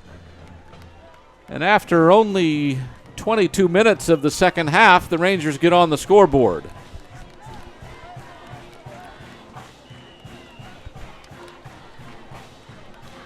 It's 59-26, and an extra point try will come from Trevor Danmeyer.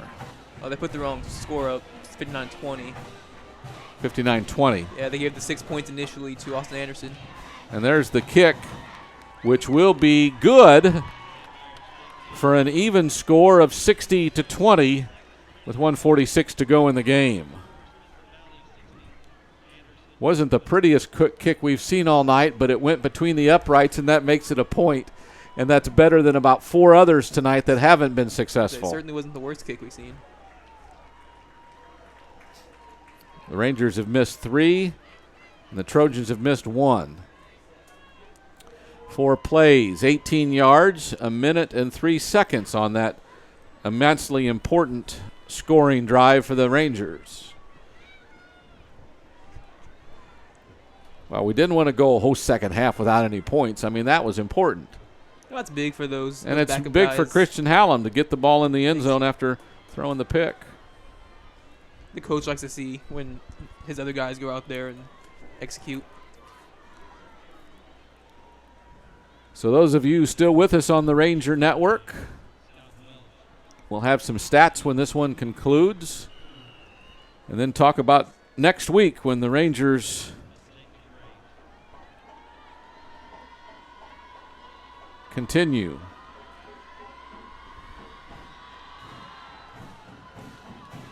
Little squib kick off the turf, fielded by Graves, going up the left side. Thought he had some momentum, but brought down in a pile by Cameron Livingston.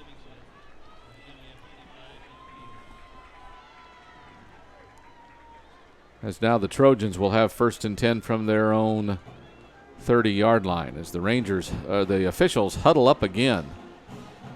Did you see a penalty? Yep, there is a flag holding against Smithson Valley. Defensive holding. That's 15 yards. I can see what you have to do to get called for holding on the kickoff. Yeah, I'm still going back to that one play where the kid was dragged from behind on rushing the passer, and we couldn't get a flag. And now on a kickoff coverage, we held. All right, 1st and 10 with 1:40 to go. The Trojans.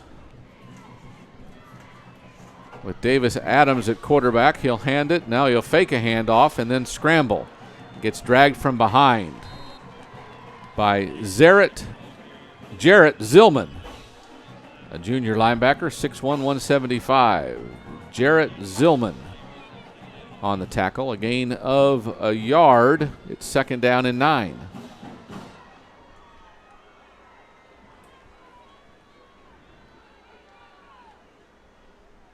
Trojans get to the line of scrimmage. Adams waits for the snap, points around, has 2 receivers right, 1 to the left. Hands it off to Fulmer. And he'll scramble left, break a couple of tackles, then get gang tackled at the 47. Pushed back about 5 yards as the game clock goes under a minute to go. Shouldn't have more than one more play in this one before it's in the books. So it'll be 3rd down and about 2 from the 47-yard line.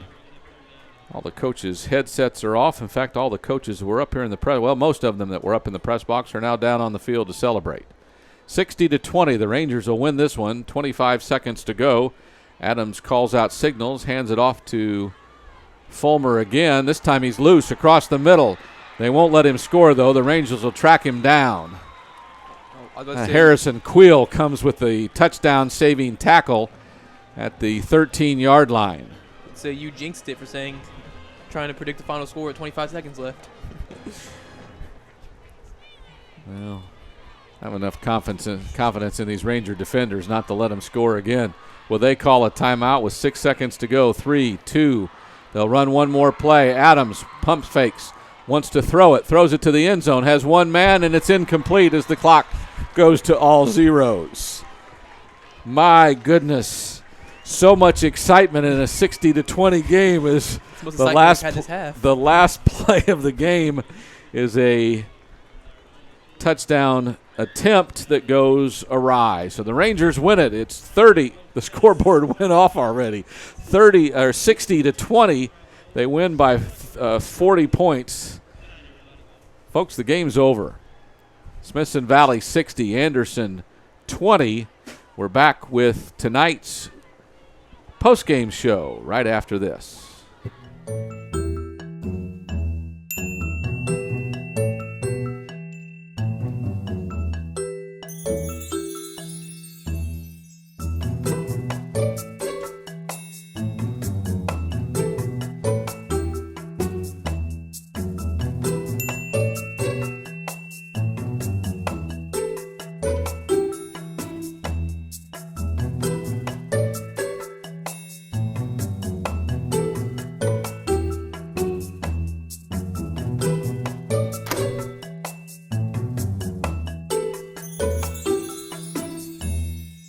Cool, right? I can control just about everything in my home from my phone since GVTC installed our Connect Home security system. Whoa, I just got a text that somebody opened my window. I'm setting off the alarm. Get GVTC security monitoring 24/7 and even control your thermostat, lights, and cameras if you upgrade to our Connect Home system. GVTC, just plain smart. Oh, by the way, Mom, I volunteered us to host the Band Booster fundraiser meeting. When? Tonight, and we'll need to have something to eat, too. No! Sure, honey. How many are coming? I don't know, like 5? Thank you for calling Smoky Mo's. This is Katie. Yes, ma'am, we can feed 3 to 8 with our family pack. Actually, it's more like 20 are coming. Yes, ma'am, we can feed 20 with our group pack. Actually, make that 50. The Silver Spurs dance team is coming too. Absolutely, we can feed 50 with our group pack.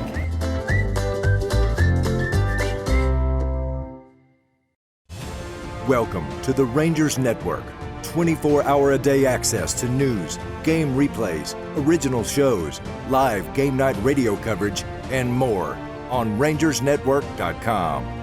Watch every home and away game the day after, complete in the way only the Rangers Network can bring it to you. Never miss an episode of Inside Rangers Football. Listen to all the games live on your smartphone with our exclusive live scoring screen. Rangers Network is your media hub for everything Rangers. Be a part of Rangers Network. We're back to House Park in Austin, Texas, where the Smithson Valley Rangers have won this one. The final 60-20. Second half score, Smithson Valley 7-6. Again, the Rangers scored 27 in the first quarter, 26 in the second quarter, as the Trojans got a touchdown in each period, 53-14 at the half, and it never really got any better. 17 first downs for the Rangers to 8 for the Trojans. For the Rangers, total offense 412 yards to 242 for Anderson. See if I can get to individuals a little bit. Running the ball. Well, let's talk about Josh Atkins, who didn't play in the second half. 8 of 10 for 202 yards and 4 touchdowns. A pretty good night for him. Leading rusher was Indiana Hawes. 9 carries, 51 yards, 5.7 a carry. His long was 16. Austin Moreno second with 7 carries for 39 yards. For them, Riley McCarty had 9 carries for 100 yards. A pretty good effort for him. Throwing the ball, though, not very successful. 8 completions and 18 tries for Trey Lindquist, just 51 yards. Sacked 4 times. He did have a touchdown. Touchdowns for the Rangers. Woodard had 1 on receiving. And again, he had 1 returning a punt and 1 returning a kickoff as well. Any other stats that you want to talk about? Yeah, just the all-around running game. You said Indiana Halls, he came out running well, running for 51 yards on 9 carries. McNair, 26 yards on 9 carries. Moreno, 7 carries, 39 yards. Just really nice that you can get a group effort in running the ball. Not put too much work on one guy.